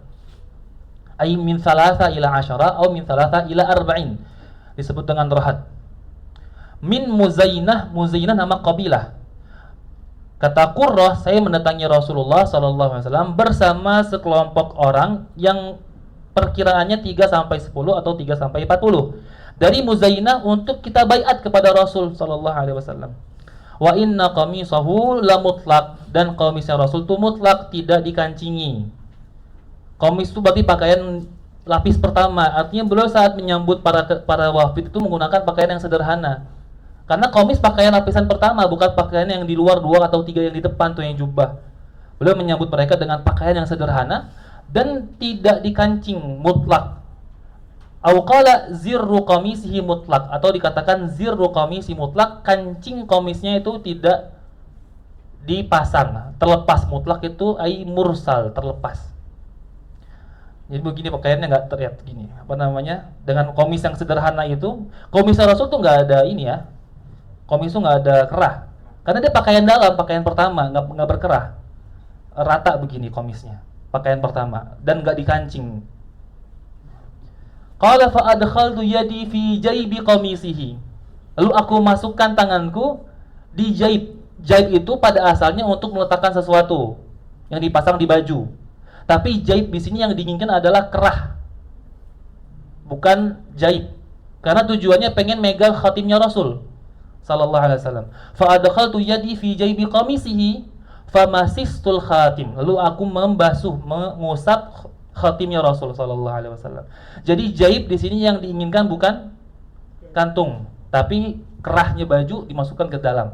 Karena beliau tadi kan nggak pakai kancing dimasukin, menunjukkan kerendahan hati beliau. Orang datang masukin tangan sini dan beliau santai aja, karena tahu tujuannya pengen lihat khatim, pengen lihat alamatun nubuwah. Ya dulu ala tawadu'ihi sallallahu alaihi wasallam.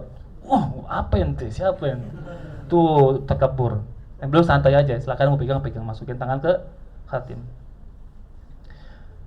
Dan apa namanya, tadi sudah saya bilang bahwa jaibnya Rasul tuh di depan.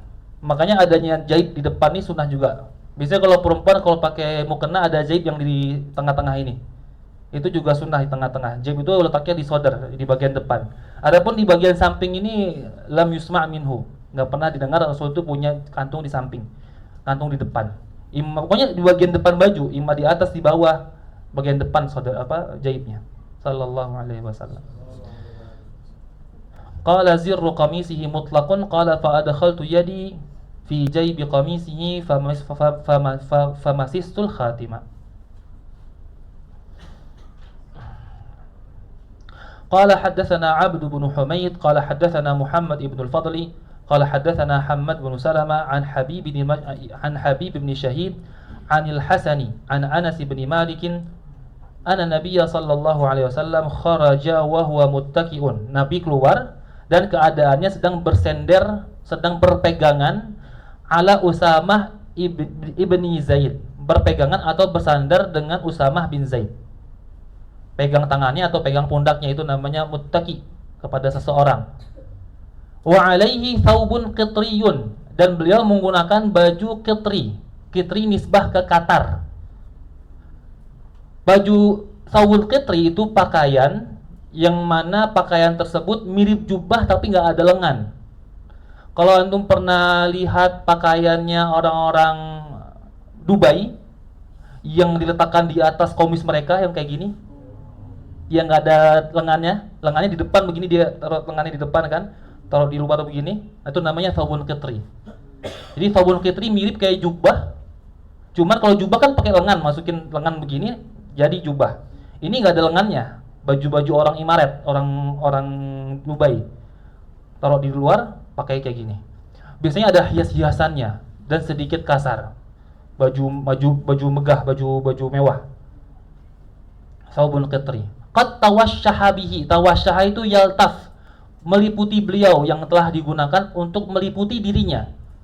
Bukan yalbas, karena kalau yalbas itu beliau pakai bilang ketawasyaha karena dia tidak dipakai. Kalau dipakai itu dia tidak jatuh.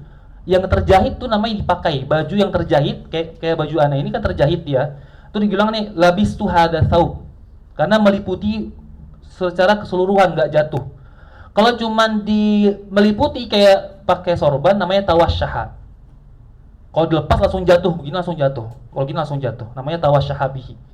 Iya, tawasyaha yaltaf bihi, meliputi dirinya dengan pakaian tersebut. Fasalla bihim, lalu beliau salat bersama para manusia, para sahabat-sahabatnya. Jadi beliau pakai pakaian mewah, fasalla bihim digunakan untuk salat. Di sini ada istinbat unik. Anda terfikirkan bahwa ternyata Rasul itu juga tidak sebatas menggunakan pakaian lokal. Pakaian impor juga dipakai sama beliau. Jadi ada dapat pakaian impor pakai sama beliau, branded. Tapi beliau tidak memaksakan diri. Jadi beliau itu sallallahu alaihi wasallam apa yang ada dipakai. Ma tayassar minhu yulbas, apa yang tersedia dipakai. Dikasih hadiah pakaian mewah dipakai juga. Jadi di sini thawbun qitri yadullu ala anna Rasul itu tidak memaksakan dalam pakaian, apa yang ada dipakai. Bahkan pakaian mahal, pakaian impor juga dipakai sama beliau jika tersedia. Tidak memaksakan saya harus komis terus. Enggak, apa yang ada dipakai. Ini bukan dalil nanti antum bilang ke orang tua, "Mak, itu Rasul pakai pakaian impor." Saya harus beli pakaian dari Amerika. Enggak, kita pakai pakaian yang ada. Apa yang tersedia, apa yang mudah dicapai, kita pakai. Karena Nabi tadi pakai komis buat bertemu orang-orang. Enggak dikancingin lagi, santai banget. Jadi apa yang tersedia dipakai. Thawbun qitriyun qad tawashshaha. Dan pakaian mewah ini digunakan apa? Fasalla bihim, digunakan untuk salat. Jadi di sini fasala bihim rawi saat menggunakan menerangkan bahwa pakaian tersebut digunakan untuk sholat, fihi faidah. Bahwa pakaian tersebut bukan digunakan untuk menunjukkan kemewahan di hadapan orang-orang. Ini aneh baru fikirkan semalam pas baca hadis ini. Fasala bihim. Oh, ternyata faidah tentang fasala bihim untuk tidak menunjukkan bahwa Rasul itu memakai pakaian mewah untuk menunjukkan kemewahan di hadapan orang. Jadi faidahnya azimah kata-kata fasala bihim ini. Karena kalau dia berhenti di situ, si rawi mengatakan alaihi thawbul qitriyun qad tawashahabi dan titik. Oh, Rasul mewah sekali. Pakai pakaiannya pakaian impor, enggak fasala bihim, digunakan untuk salat. Ini kalau di sini kalau dalam balaghah disebutnya ihtiras. Ihtiras itu artinya mendatangkan sebuah lafaz untuk menghindar kesalahpahaman. Untuk menghindari kesalahpahaman namanya ihtiras. Ilmu badi' dalam balaghah. Misalkan dibilang di sebuah bait dibilang gini, fasaqa diyaraka ghayra mufsidiha saubur rabi'i wa dimatun tahmi. Ini ada syair ya untuk aneh jelasin apa itu ihtiras. Untuk mendatangkan sebuah lafaz menghilangkan sebuah kesalahpahaman. Fasaqa diyaraka ghayra mufsidiha saubur rabi'i wadimatun tahmi. Fasaqa itu menghujani. Diyaraka menjadi maf'ul, maksudnya menghujani rumah-rumah kamu. Siapa yang menghujani? Saubur rabi'. Saubur rabi' hujan deras di musim semi. Wadimatun dan rintik-rintik tahmi yang tidak berhenti.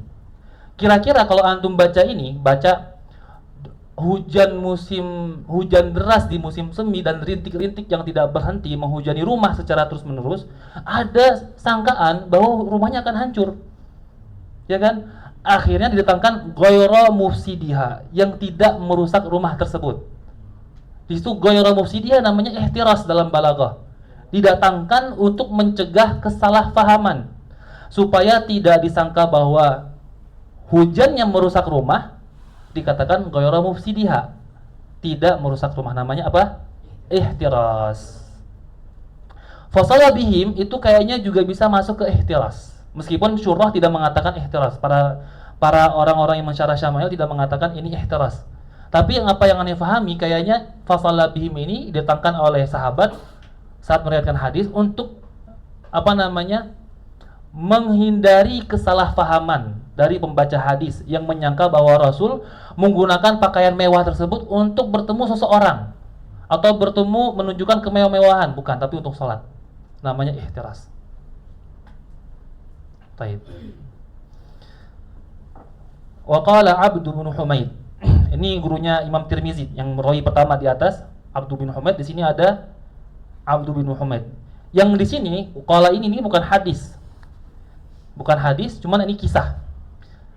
Dibilang qala Muhammad ibnul Fadl, berkata Muhammad ibnul Fadl, sa'alani Yahya ibnu Ma'in. Yahya bin Ma'in bertanya kepadaku an hadzal hadis, tentang hadis ini. Hadis yang disebutkan sebelumnya, yaitu Rasul keluar dengan keadaan bersandar kepada Usama dan menggunakan pakaian qitri. Jadi Yahya bin Ma'in bertanya kepada Muhammad bin Fadl. Antum harus tahu ya, Yahya bin Ma'in gurunya Bukhari. Dulu Imam Bukhari saat menyelesaikan sahihnya, kitab tersebut diberikan kepada 3 orang, Yahya bin Ma'in, Ali al-Madini, sama Ahmad bin Hanbal. Ali al-Madini, Ahmad bin Hanbal. Jadi saat Bukhari selesai menulis Sahih Bukhari selama 16 tahun, kitab tersebut diberikan kepada 3 gurunya untuk dicek. Siapa 3 gurunya? Yahya bin Ma'in, Ali al-Madini, Ahmad bin Hanbal. Setelah dicek sama 3 gurunya ini, akhirnya beliau bertiga menyimpulkan bahwa dalam Sahih Bukhari ada 8 hadis yang tidak sahih. Terus orang-orang lain kaget, kenapa kok bisa ada 8 hadis yang tidak sahih? Ternyata dicek ulang sama orang-orang lain, mereka berpendapat bahwa pendapat yang benar ada pada Bukhari, bukan pada gurunya. Artinya 8 hadis yang disangka dhaif ternyata sahih. Disebutkan oleh Ibnu Hajar dalam Muqaddimah Fathul Bari, namanya Hadyus Sari fi Muqaddimati Fathil Bari. Dan Yahya bin Ma'in ini orang yang sangat hebat sekali. Beliau pernah menulis 1 juta riwayat hadis dengan tangannya. Sampai-sampai beliau kalau makan gak pernah pakai tangan sendiri, tapi disuapin biar tangannya gak berhenti nulis. Yahya bin Ma'in menulis dengan tangannya sendiri 1 juta riwayat hadis. Kalau makan gak berhenti nulis, tapi disuapin. Yahya bin Ma'in. Bahkan kata Ahmad bin Hanbal, jika Yahya bin Ma'in gak tahu hadis ini, maka bukan hadis. Kata Ahmad bin Hanbal, idza lam ya'rif Yahya bin Ma'in hadzal hadis falaysa bihadis. Karena saking banyaknya ilmu beliau. Jadi beliau orang yang sangat luar biasa. Lihat sini cara beliau belajar. Sini gambaran cara beliau belajar. Qala Muhammad ibnul Fadl, sa'alani Yahya bin Ma'in. Yahya bin Ma'in bertanya kepadaku tentang hadis ini. Awwala ma jalasa ilayya, saat pertama kali beliau duduk bersamaku. Faqultu, lalu aku katakan, yaitu Muhammad bin Fadl, haddatsana Hammad ibnu Salamah. Ini Muhammad bin Fadl gurunya Abad bin Humaid di sini. Lalu beliau bilang, haddatsana Hammad ibnu Salamah. Faqala, lalu diberhentikan sama Yahya. Dia ngomong, lau kana min kitabik, seandainya engkau meriwayatkan dari kitabmu. Dia pengen hadis yang lebih dobet, lebih paten. Jangan pakai hafalan, pakai kitab. Di sini launya bisa berarti tamanni, atamanna itu dari kitab kamu bukan dari hafalan, atau launya lau syarat, jawabnya dibuang. Lau kana min kitabika lakana ahsan. Jadi launya di sini bisa tamanni, bisa jadi syarat. Kalau tamanni nggak perlu jawab. Tapi kalau dia syarat, maka jawabnya dibuang. Takdirannya lakana ahsan. Kalau misalkan meriwayatkan hadis tersebut dari kitabmu, maka lebih bagus lagi, lakana ahsan. Lalu ini menunjukkan bahwa dia pengen ilmu yang lebih paten. Jangan pakai hafalan, coba cek ke sumbernya gitu loh. Lakana min kitabik. Akhirnya Muhammad bin Fadl, faqumtu li ukhrija kitabi. Lalu aku berdiri untuk mengeluarkan kitabku dari rumah. Tiba-tiba apa, Yahya bin Ma'in faqabada alai ala thawbi. Lalu dia pegang bajuku. Pas pengen berdiri, pengen ngambil kitab, sama Yahya bin Ma'in pegang. Tsumma qala amlihi alayya. Sampaikan hadisnya sekarang terlebih dahulu. Fa inni akhafu an la alqaka, karena aku takut enggak ketemu kamu setelahnya. Dia jadi kan rumah kan di sini tinggal nyebrang doang. Cuman kan karena enggak tahu kapan wafat, takutnya nanti pas lagi ngambil kitab mati, enggak sempat dengar hadis, fatahu sama. Dia ketinggalan untuk mendapatkan hadis tersebut. Karena takut, sebelum ngambil kitab sampaikan dulu hadisnya ke saya. Fa inni akhafu an la alqaka. Qala fa ablaituhu alayhi. Lalu aku imlakan, aku diktekan hadisnya dengan hafalan. Tsumma akhrajtu kitabi fa qara'tu alayhi. Lalu aku ambil kitabnya, aku bacakan ulang. Di sini menunjukkan pertama apa? Dobet, mencari ilmu yang paten. Merujuk kepada referensinya langsung. Tidak mengandalkan hafalan. Mubahasah dengan orang, pendapat saya seperti ini, cek kitabnya. Itu namanya dobet. Yang kedua, dia sangat hirs, sangat tomak dengan ilmu. Sebelum pergi, coba bacakan dulu hadisnya, takut saya nggak ketemu antum lagi. Itu sangat hirs sekali, sangat semangat sekali. Baru setelah diambil kitab, dibacakan kedua kali. Ini faedahnya azim sekali, faedahnya azimah sekali kisah ini. Baik. Qala haddatsana Suwaid bin Nasrin qala haddatsana Abdullah bin Mubarak an Sa'id bin Iyas al-Jurairi an Abi Nadrata an Abi Sa'id al-Khudri qala kana Rasulullah sallallahu alaihi wasallam idza istajadda thawban, idza istajadda ay idza labitha thawban jadidan, jika menggunakan pakaian baru. Idza istajadda ay labisa thawban jadidan, jika menggunakan pakaian baru. Sammahu, dia akan menyebut namanya, bismihi, dengan nama pakaian tersebut. Imamatan au qamisan au rida, baik imamah maupun qamis maupun rida. Yang dimaksud adalah saat beliau punya pakaian baru, beli qamis, sebelum menggunakan hadza qamis, kemudian beliau bilang tsumma yaqul Allah malakal hamdu, pakai doa sebelumnya. Beliau punya pakaian baru, misalkan rida, hadza rida, lalu bilang Allah malakal hamdu. Kenapa beliau menyebutkan itu? Apa faidahnya? Kata ulama, izharun ni'mah, memperlihatkan kenikmatan tersebut. Hadza saubun, hadza qamisun, untuk menunjukkan kenikmatan kepada orang lain. Hadza imam, hadhihi imamatun, hadhihi. Ada orang yang mengatakan, ulama lain, yang dimaksud dengan sammahu bismihi, beliau memberikan nama bagi pakaiannya. memberikan nama bagi pakaiannya. Cuman riwayat ini lebih condong kepada menyebut jenis pakaian itu. Pakai punya peci baru, hadhihi qalan suwatun, lalu baca Allahumma lakal hamdu. Doanya di sini Allahumma lakal hamdu, ya Allah segala puji bagimu, kama kasautanihi, sebagaimana engkau telah memakaikan kepadaku akan baju tersebut. Kasautanihi, kasauta ya, punya dua maf'ul ya. Kasauta itu mimbabi a'ta, punya dua maf'ul, yang mana dua maf'ulnya bukan mubtada khabar. Ahsan. Maf'ul pertama ya, maf'ul kedua dhamir ha yang kembali kepada baju. Engkau memakaikan kepadaku akan baju tersebut. As'aluka khairahu, aku meminta kepadamu kebaikan baju tersebut. Wa khaira ma suni'a lahu, dan kebaikan tujuan yang dijadikan sebagai kebaikan yang dijadikan, kebaikan sesuatu yang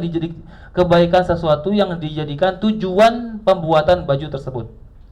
Wa a'udzu bika min syarri, dan aku berlindung kepadamu dari keburukannya dan keburukan sesuatu yang dijadikan tujuan pembuatan baju tersebut. Karena bisa jadi orang buat baju tujuannya buruk supaya orang kayak gini. Kita berdoa pakai doanya Rasul sallallahu alaihi wasallam. Baik.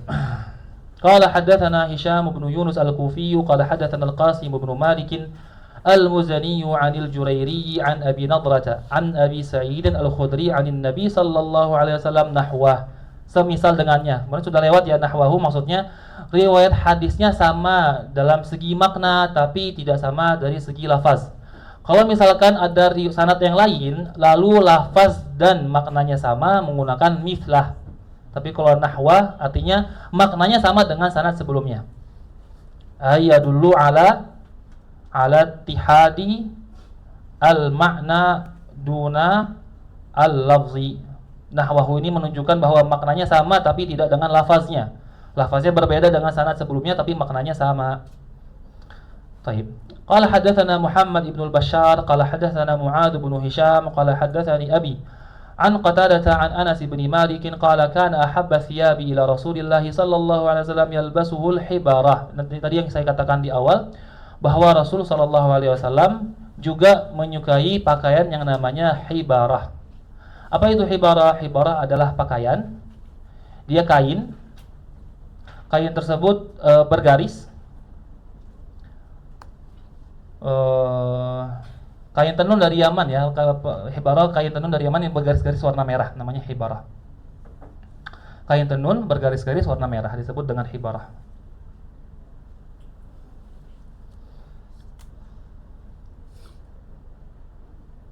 Tapi bergaris-garis, jadi warna merahnya bukan merah yang murni merah semua. Karena nanti ada riwayat lain Nabi melarang menggunakan pakaian berwarna merah yang merahnya itu secara keseluruhan, merah celong. Yalbasuhul hibarah. Qala hadatsana, tadi sudah saya katakan bahwa beliau sangat suka qamis digunakan di rumah, tapi kalau di luar hibarah. Baik. Qala hadatsana Mahmud bin Ghailan qala hadatsana Abdul Razzaq qala hadatsana Sufyan an Aun bin Abi Juhaifah an abihi qala ra'aitu an-nabiy sallallahu alaihi wasallam wa alaihi hullatun hamra. Apa hullatun hamra? Apa hullah? Ya, dua kain. Jadi hullah itu pakaian yang menggunakan dua kain, bawah dan atas. Atau double, luar dan dalam. Intinya hullah itu menunjukkan dua kain. Kemarin fotonya sudah saya kirim ke grup ya. Ada kain yang dijadikan sebagai izar dan kain yang dijadikan sebagai penutup badan. Warnanya hamra, warnanya merah. Ka'anni anzuru ila bariqi saqai. Ka'anni bukan untuk tasbih di sini, tapi untuk tahqiq. Seolah sesungguhnya aku gitu ya, bukan seolah-olah. Anzuru ila bariki saqai, aku melihat kepada cahaya yang ada di betisnya. Barik itu artinya adalah kilat, tapi yang diinginkan adalah cahayanya. Ila bariki saqai, seolah-olah sesungguhnya aku melihat kepada kilatan cahaya yang ada pada betis beliau. Saqai, dua betis beliau sallallahu alaihi wasallam, karena beliau tidak menggunakan pakaian sampai melewati ka'bain, sampai mata kaki. Berada di tengah-tengah betis pakaiannya. Jadi sahabat melihat putihnya kaki beliau. Qala Sufyan uraha hibarah. Aku menduganya berupa hibarah. Aku menduga bahwa hullah tersebut, karena hullah, ingat ya, hullah itu dia ibarah an burdain. Dia adalah istilah yang digunakan jika orang menggunakan dua pakaian, dua kain. Kainnya apa? Kata Sufyan, uraha hibarah. Aku menduganya kain tersebut adalah hibarah. Hibarah berarti merah yang bergaris-garis, yang ditenun di Yaman. Ingat ya, hibarah kain bergaris-garis, warnanya merah hitam. Merah kehitam-hitaman. Hah? Siapa ini? Itu iklan. Foto model. Itu atas banget itu. Garis-garisnya, cuman itu putih hitam kan, merah hitam. Yang ini loh yang gambarannya kirim ke Telegram itu. Mana kemarin yang kirim tuh? Nah, ini merah hitam-hitam. Ih, kelihatan ya? Lihat di HP. Lihat di HP ada itu merah kehitaman. Apa? Merah marun.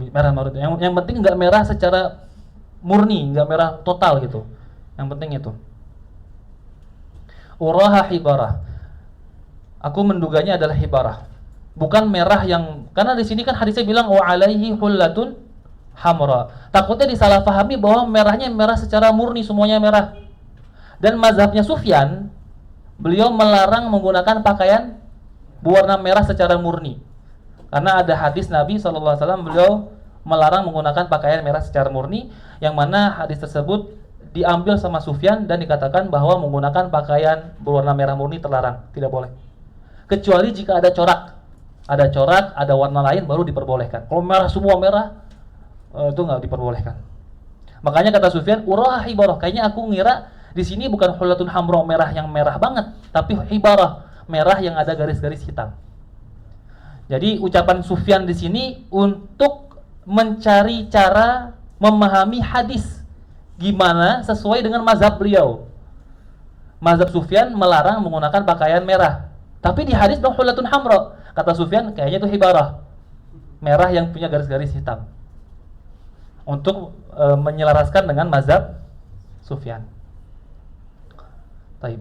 Qala haddatsana Ali bin Khashram qala haddatsana Isa bin Yunus an Israil an Abi Ishaq an al-Bara bin Azib qala ma ra'aitu ahadan minan nasi ahsana fi hullatin hamra'a min Rasulillah sallallahu alaihi wasallam. Aku tidak pernah melihat satu orang pun dari antara manusia yang lebih indah pada pakaian hullah yang berwarna merah, yang lebih indah daripada Rasulullah sallallahu alaihi wasallam. In kanat jummatu, in kanat ay innahu. Innya mukhaffafah dari inna. Isimnya dibuang domir sya'an, takdirannya innahu. Innahu kanat. Sungguhnya Rasul itu jummahnya, rambut jummahnya la tadribu qariban min mankibai. Itu sampai tadribu ay tasilu, sampai qariban dekat ke pundak beliau. Itu jummah yang rambut tebalnya sampai mendekati pundak, tapi rambut-rambut tipisnya sampai ke pundak, hingga dikatakan sebagai jummah. Qala hadatsana Muhammad ibnu Bashar qala hadatsana Abdurrahman ibn Mahdi qala hadatsana Ubaidullah bin Iyad an abihi an Abi Rimthata qala ra'aitu an-nabiyya sallallahu alaihi wasallam wa alaihi burdani akhdaran. Dan beliau menggunakan dua kain yang berwarna hijau. Kalau tadi hullah hamra, dua kain yang berwarna merah, burda dua kain berwarna hijau. Qala hadatsana Abd bin Humaid qala hadatsana Affan bin Muslim qala hadatsana Abdullah bin Hassan al-Anbari an jaddatayhi Duhaybah wa Ulaybah an Qailah binti Makhramah qalat ra'aitu an-nabiyya sallallahu alaihi wasallam wa alaihi asmal. Asmal jamak dari samal. Jamak dari samal. Samal adalah pakaian yang sudah kusuh, yang sudah lusuh. Pakaian yang sudah warnanya itu sudah tidak terang lagi disebut samal. Mulayyataini itu mufradnya mulaah. Mufradnya mulayyatun. Tasgir dari mulaah. Jadi mulayyata ini musanna. Mufradnya mulayyatun. Mulayyatun tasgir dari mulaah. Mulaah adalah kain izar. kain yang digunakan sebagai izar, sebagai sarung, disebut mula'ah. Tapi biasanya mula'ah itu kain yang tidak dijahit menjadi satu, disebut mula'ah. Disebutnya mula'ah, kain yang tidak dijahit jadi satu. Bilang wa alaihi asmalu mulayyatain. Beliau menggunakan dua kain yang sudah tidak lagi pekat warnanya, sudah lusuh warnanya. Kanata bi za'faran, yang mana sebelumnya diwarnai dengan syafran, dengan za'faran. Syafran itu kalau taruh air kan warnanya kuning. Tapi kalau dijadikan sebagai pewarna baju merah. Jadi di sini asal warna bajunya merah. Cuman sudah mulai luntur, sudah mulai lusuh karena sudah lama. Waqad nafadathu. Nafadathu itu fa'ilnya kembali kepada asmal. Pakaian tersebut sudah menepis warnanya. Hu kembali kepada za'faran. Jadi fa'ilnya ini hiya kembali ke asmal. Domir ha-nya kembali kepada za'faran. Artinya pakaian tersebut sudah menepis warnanya. Dia ini majaz akli, menisbahkan fiil bukan kepada yang seharusnya. Karena kan pakaian gak bisa menepis warna, bisa hilang. Cuman ingin menggambarkan bahwa saking lamanya warna tersebut ada pada baju, seolah-olah baju tersebut yang menghilangkan warnanya hingga lusuh. Paham ya? Jadi nafadathu pada asalnya bukan baju yang menghilangkan warna, cuman majaz akli. Dibilang baju tersebut seolah-olah sudah menepis warna tersebut hingga lusuh. Ini untuk menggabung antara dua riwayat tadi. Nabi pakai thawbun qitri, pakaian dari Qatar, mewah, tapi Nabi juga pakai asmal mulayyatain, dua kain yang sudah lusuh, yang asalnya berwarna za'faran, berwarna merah. Qad nafadatuhu, yang sudah ditepis oleh baju tersebut, warnanya sudah hilang warnanya. Sallallahu alaihi wasallam. Fil hadits qissah tawilah. Di hadis ada kisah yang panjang. Nabi pakai kamis, ketemu orang nggak dikancingin, santai, pakaian sederhana, pakai asmal mulayyatain, pakaian yang sudah lusuh, warnanya sudah hilang, tapi waktu lain pakai thawbun qitri, baju mahal. Jadi nggak memaksakan lah. Kalau kayak kita pengen disederhanakan, beliau tidak memaksakan pakaian harus mewah terus, atau santai pakai nggak pernah melihat yang mewah, pakai juga yang mewah. Bahkan dulu Ibnul Jauzi pernah mengatakan, Ibnul Jauzi punya kitab Ibnul Qayyim di Zadul Ma'ad. Beliau pernah mengatakan Nabi dulu pernah dikasih oleh orang baju yang setara harganya 40 onta kalau dijual, dan beliau pakai. Beliau pakai karena beliau dapat itu dengan cuma-cuma, tayassar lahu. Tayassar lahu. Baik.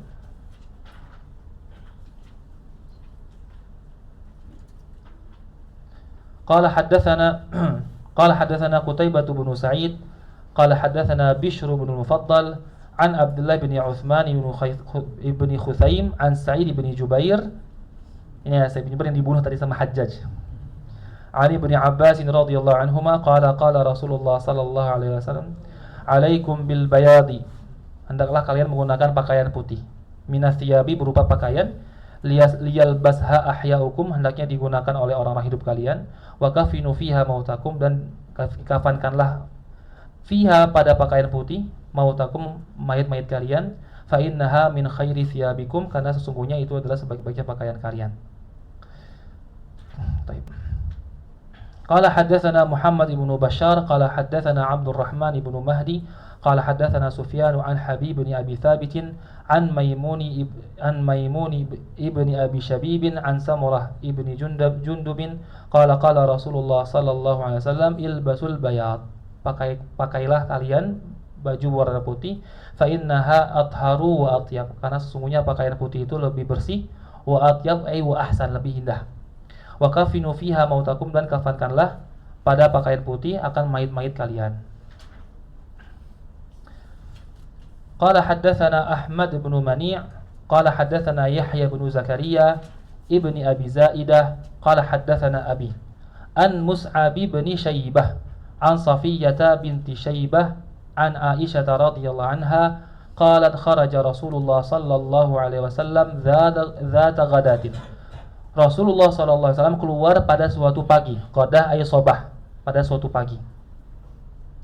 Wa alaihi mirtun, dan beliau menggunakan mirtun. Mirtun itu pakaian musim dingin yang berbulu, disebut mirtun, pakaian musim dingin yang berbulu. Min sya'arin aswadu, dari mirtun yang terbuat dari bulu, aswadu berwarna hitam. Jadi aswad ini itu menjadi sifat bagi mirtun. Juga bisa menjadi sifat bagi sya'ar, antum bilang aswada. Kenapa nggak dibaca aswadi? Mamnu minas saraf. Apa ilatnya? Wazn fi'il dan sifat. Jadi aswad bisa sifat bagi mirtun, pakaian yang berbulu tersebut, atau menjadi sifat bulunya warna hitam. Pakaian musim dingin yang digunakan, dia kain juga, dia kain bentuknya, bukan pakaian yang berjahit ya, mirtun itu kain tapi berbulu yang digunakan sebagai lapisan luar saat musim dingin. Disebut mirtun. Haddatsana Yusuf bin Isa qala haddatsana Waqi'un qala haddatsana Yunus bin Abi Ishaq an Sya'bi an Urwah bin al-Mughirah ibni Syu'bah an abihi anna Nabiy sallallahu alaihi wasallam labisa jubbatan rumiyatan dayiqatal kummain. Beliau mengatakan bahwa Nabi sallallahu alaihi wasallam menggunakan jubbah.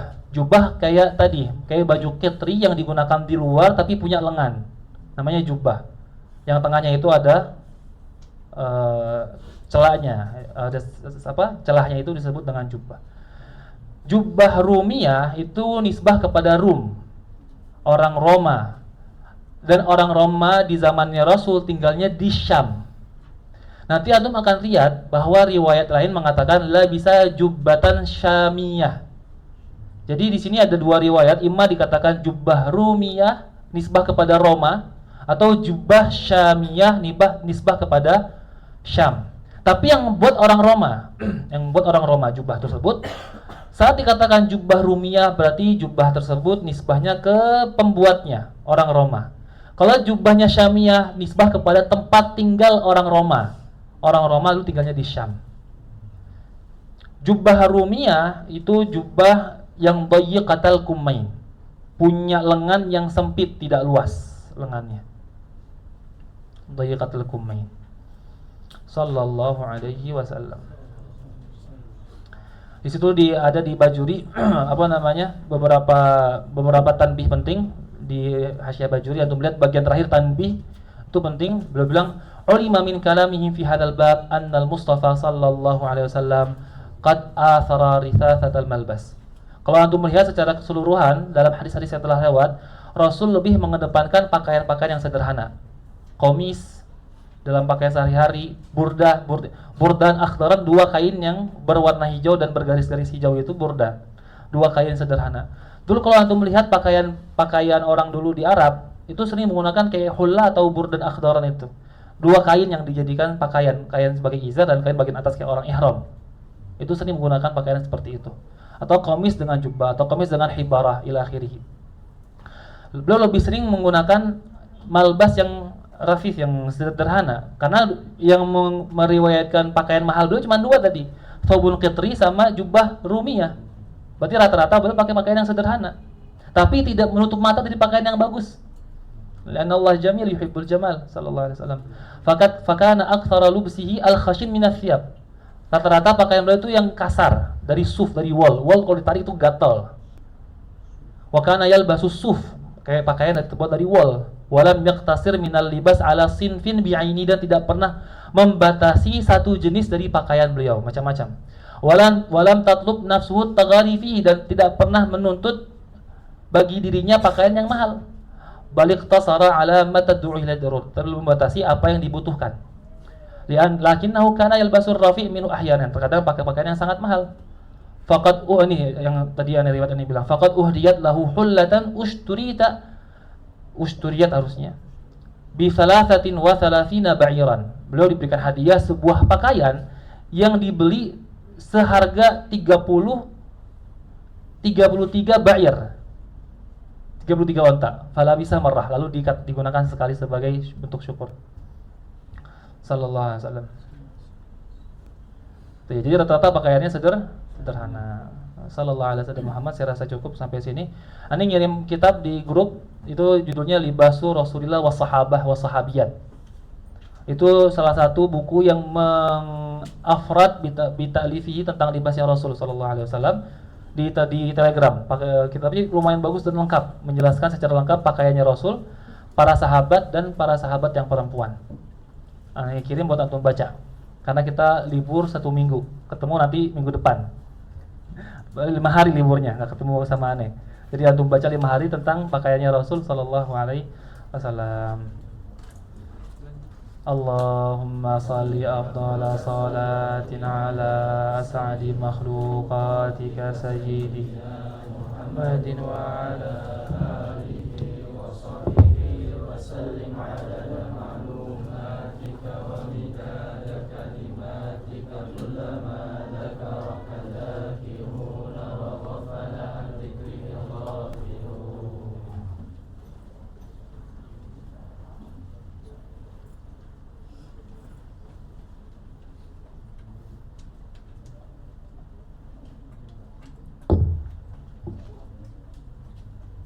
Alhamdulillah.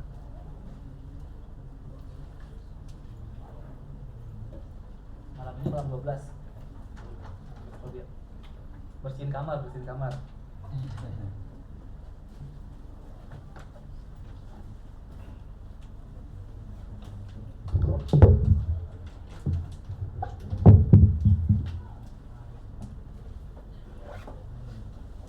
Salatin.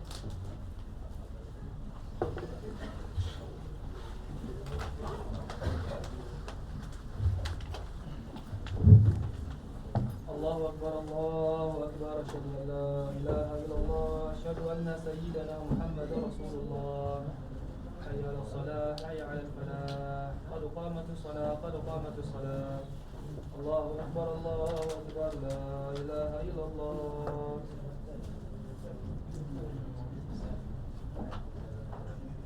Allahu Akbar.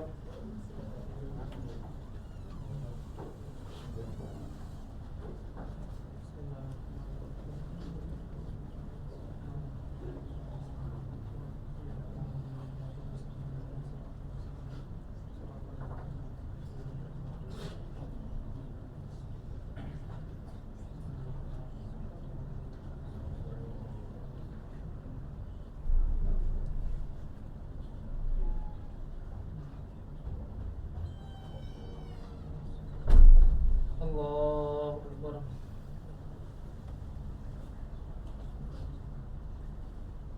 Sami Allah liman hamidah.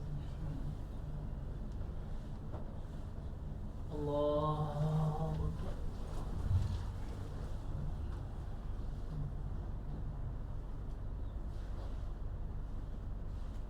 Allahu Akbar. Allahu Akbar.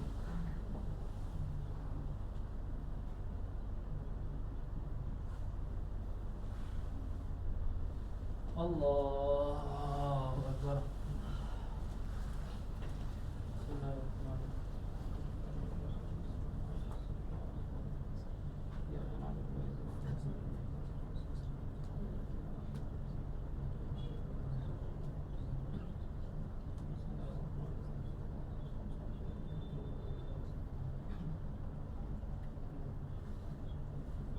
Allahu Akbar.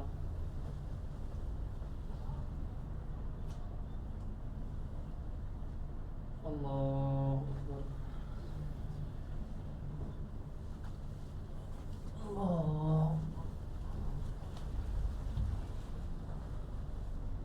Allah.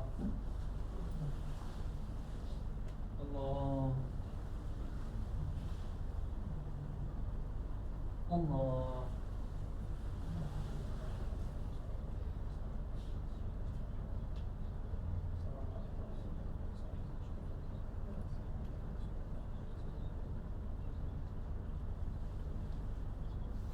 Allah.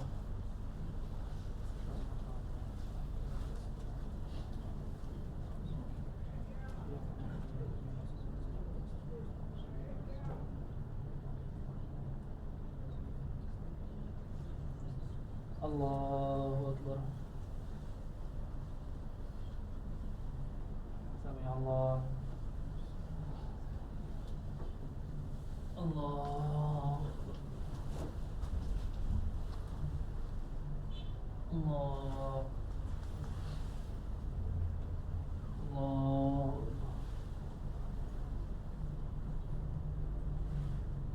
Allah.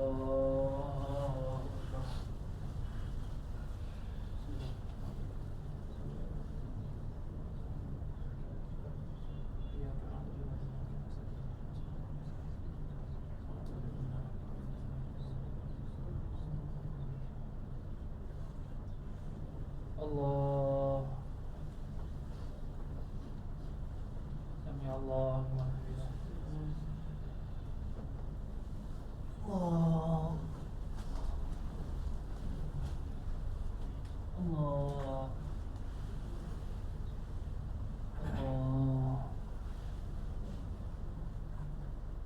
Allah.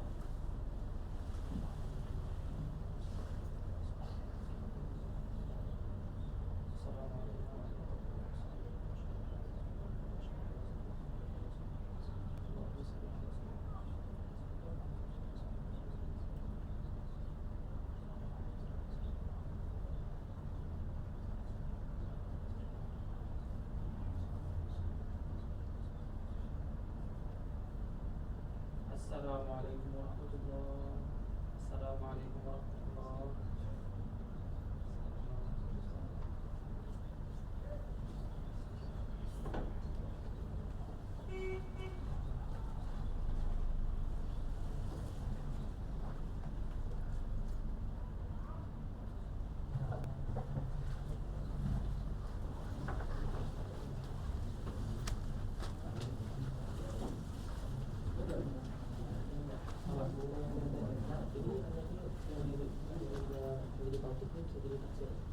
Apa tugas anak tadi anak anak tadi antara lain ya yang makna tauhid yang menjadi tafsir juga hanya dia melihat tadi. Iya, kalau kita kedepankan aslinya bisa roa itu Rasulullah, cuma saat dikedepankan faedahnya di mana kalau ada roa itu jadi makna hasar. Roa itu anak, Roa itu anak tauhid saja, mengedepankan takdim itu yufid. Nanti dalam bosan ada jalur makna, insyaallah.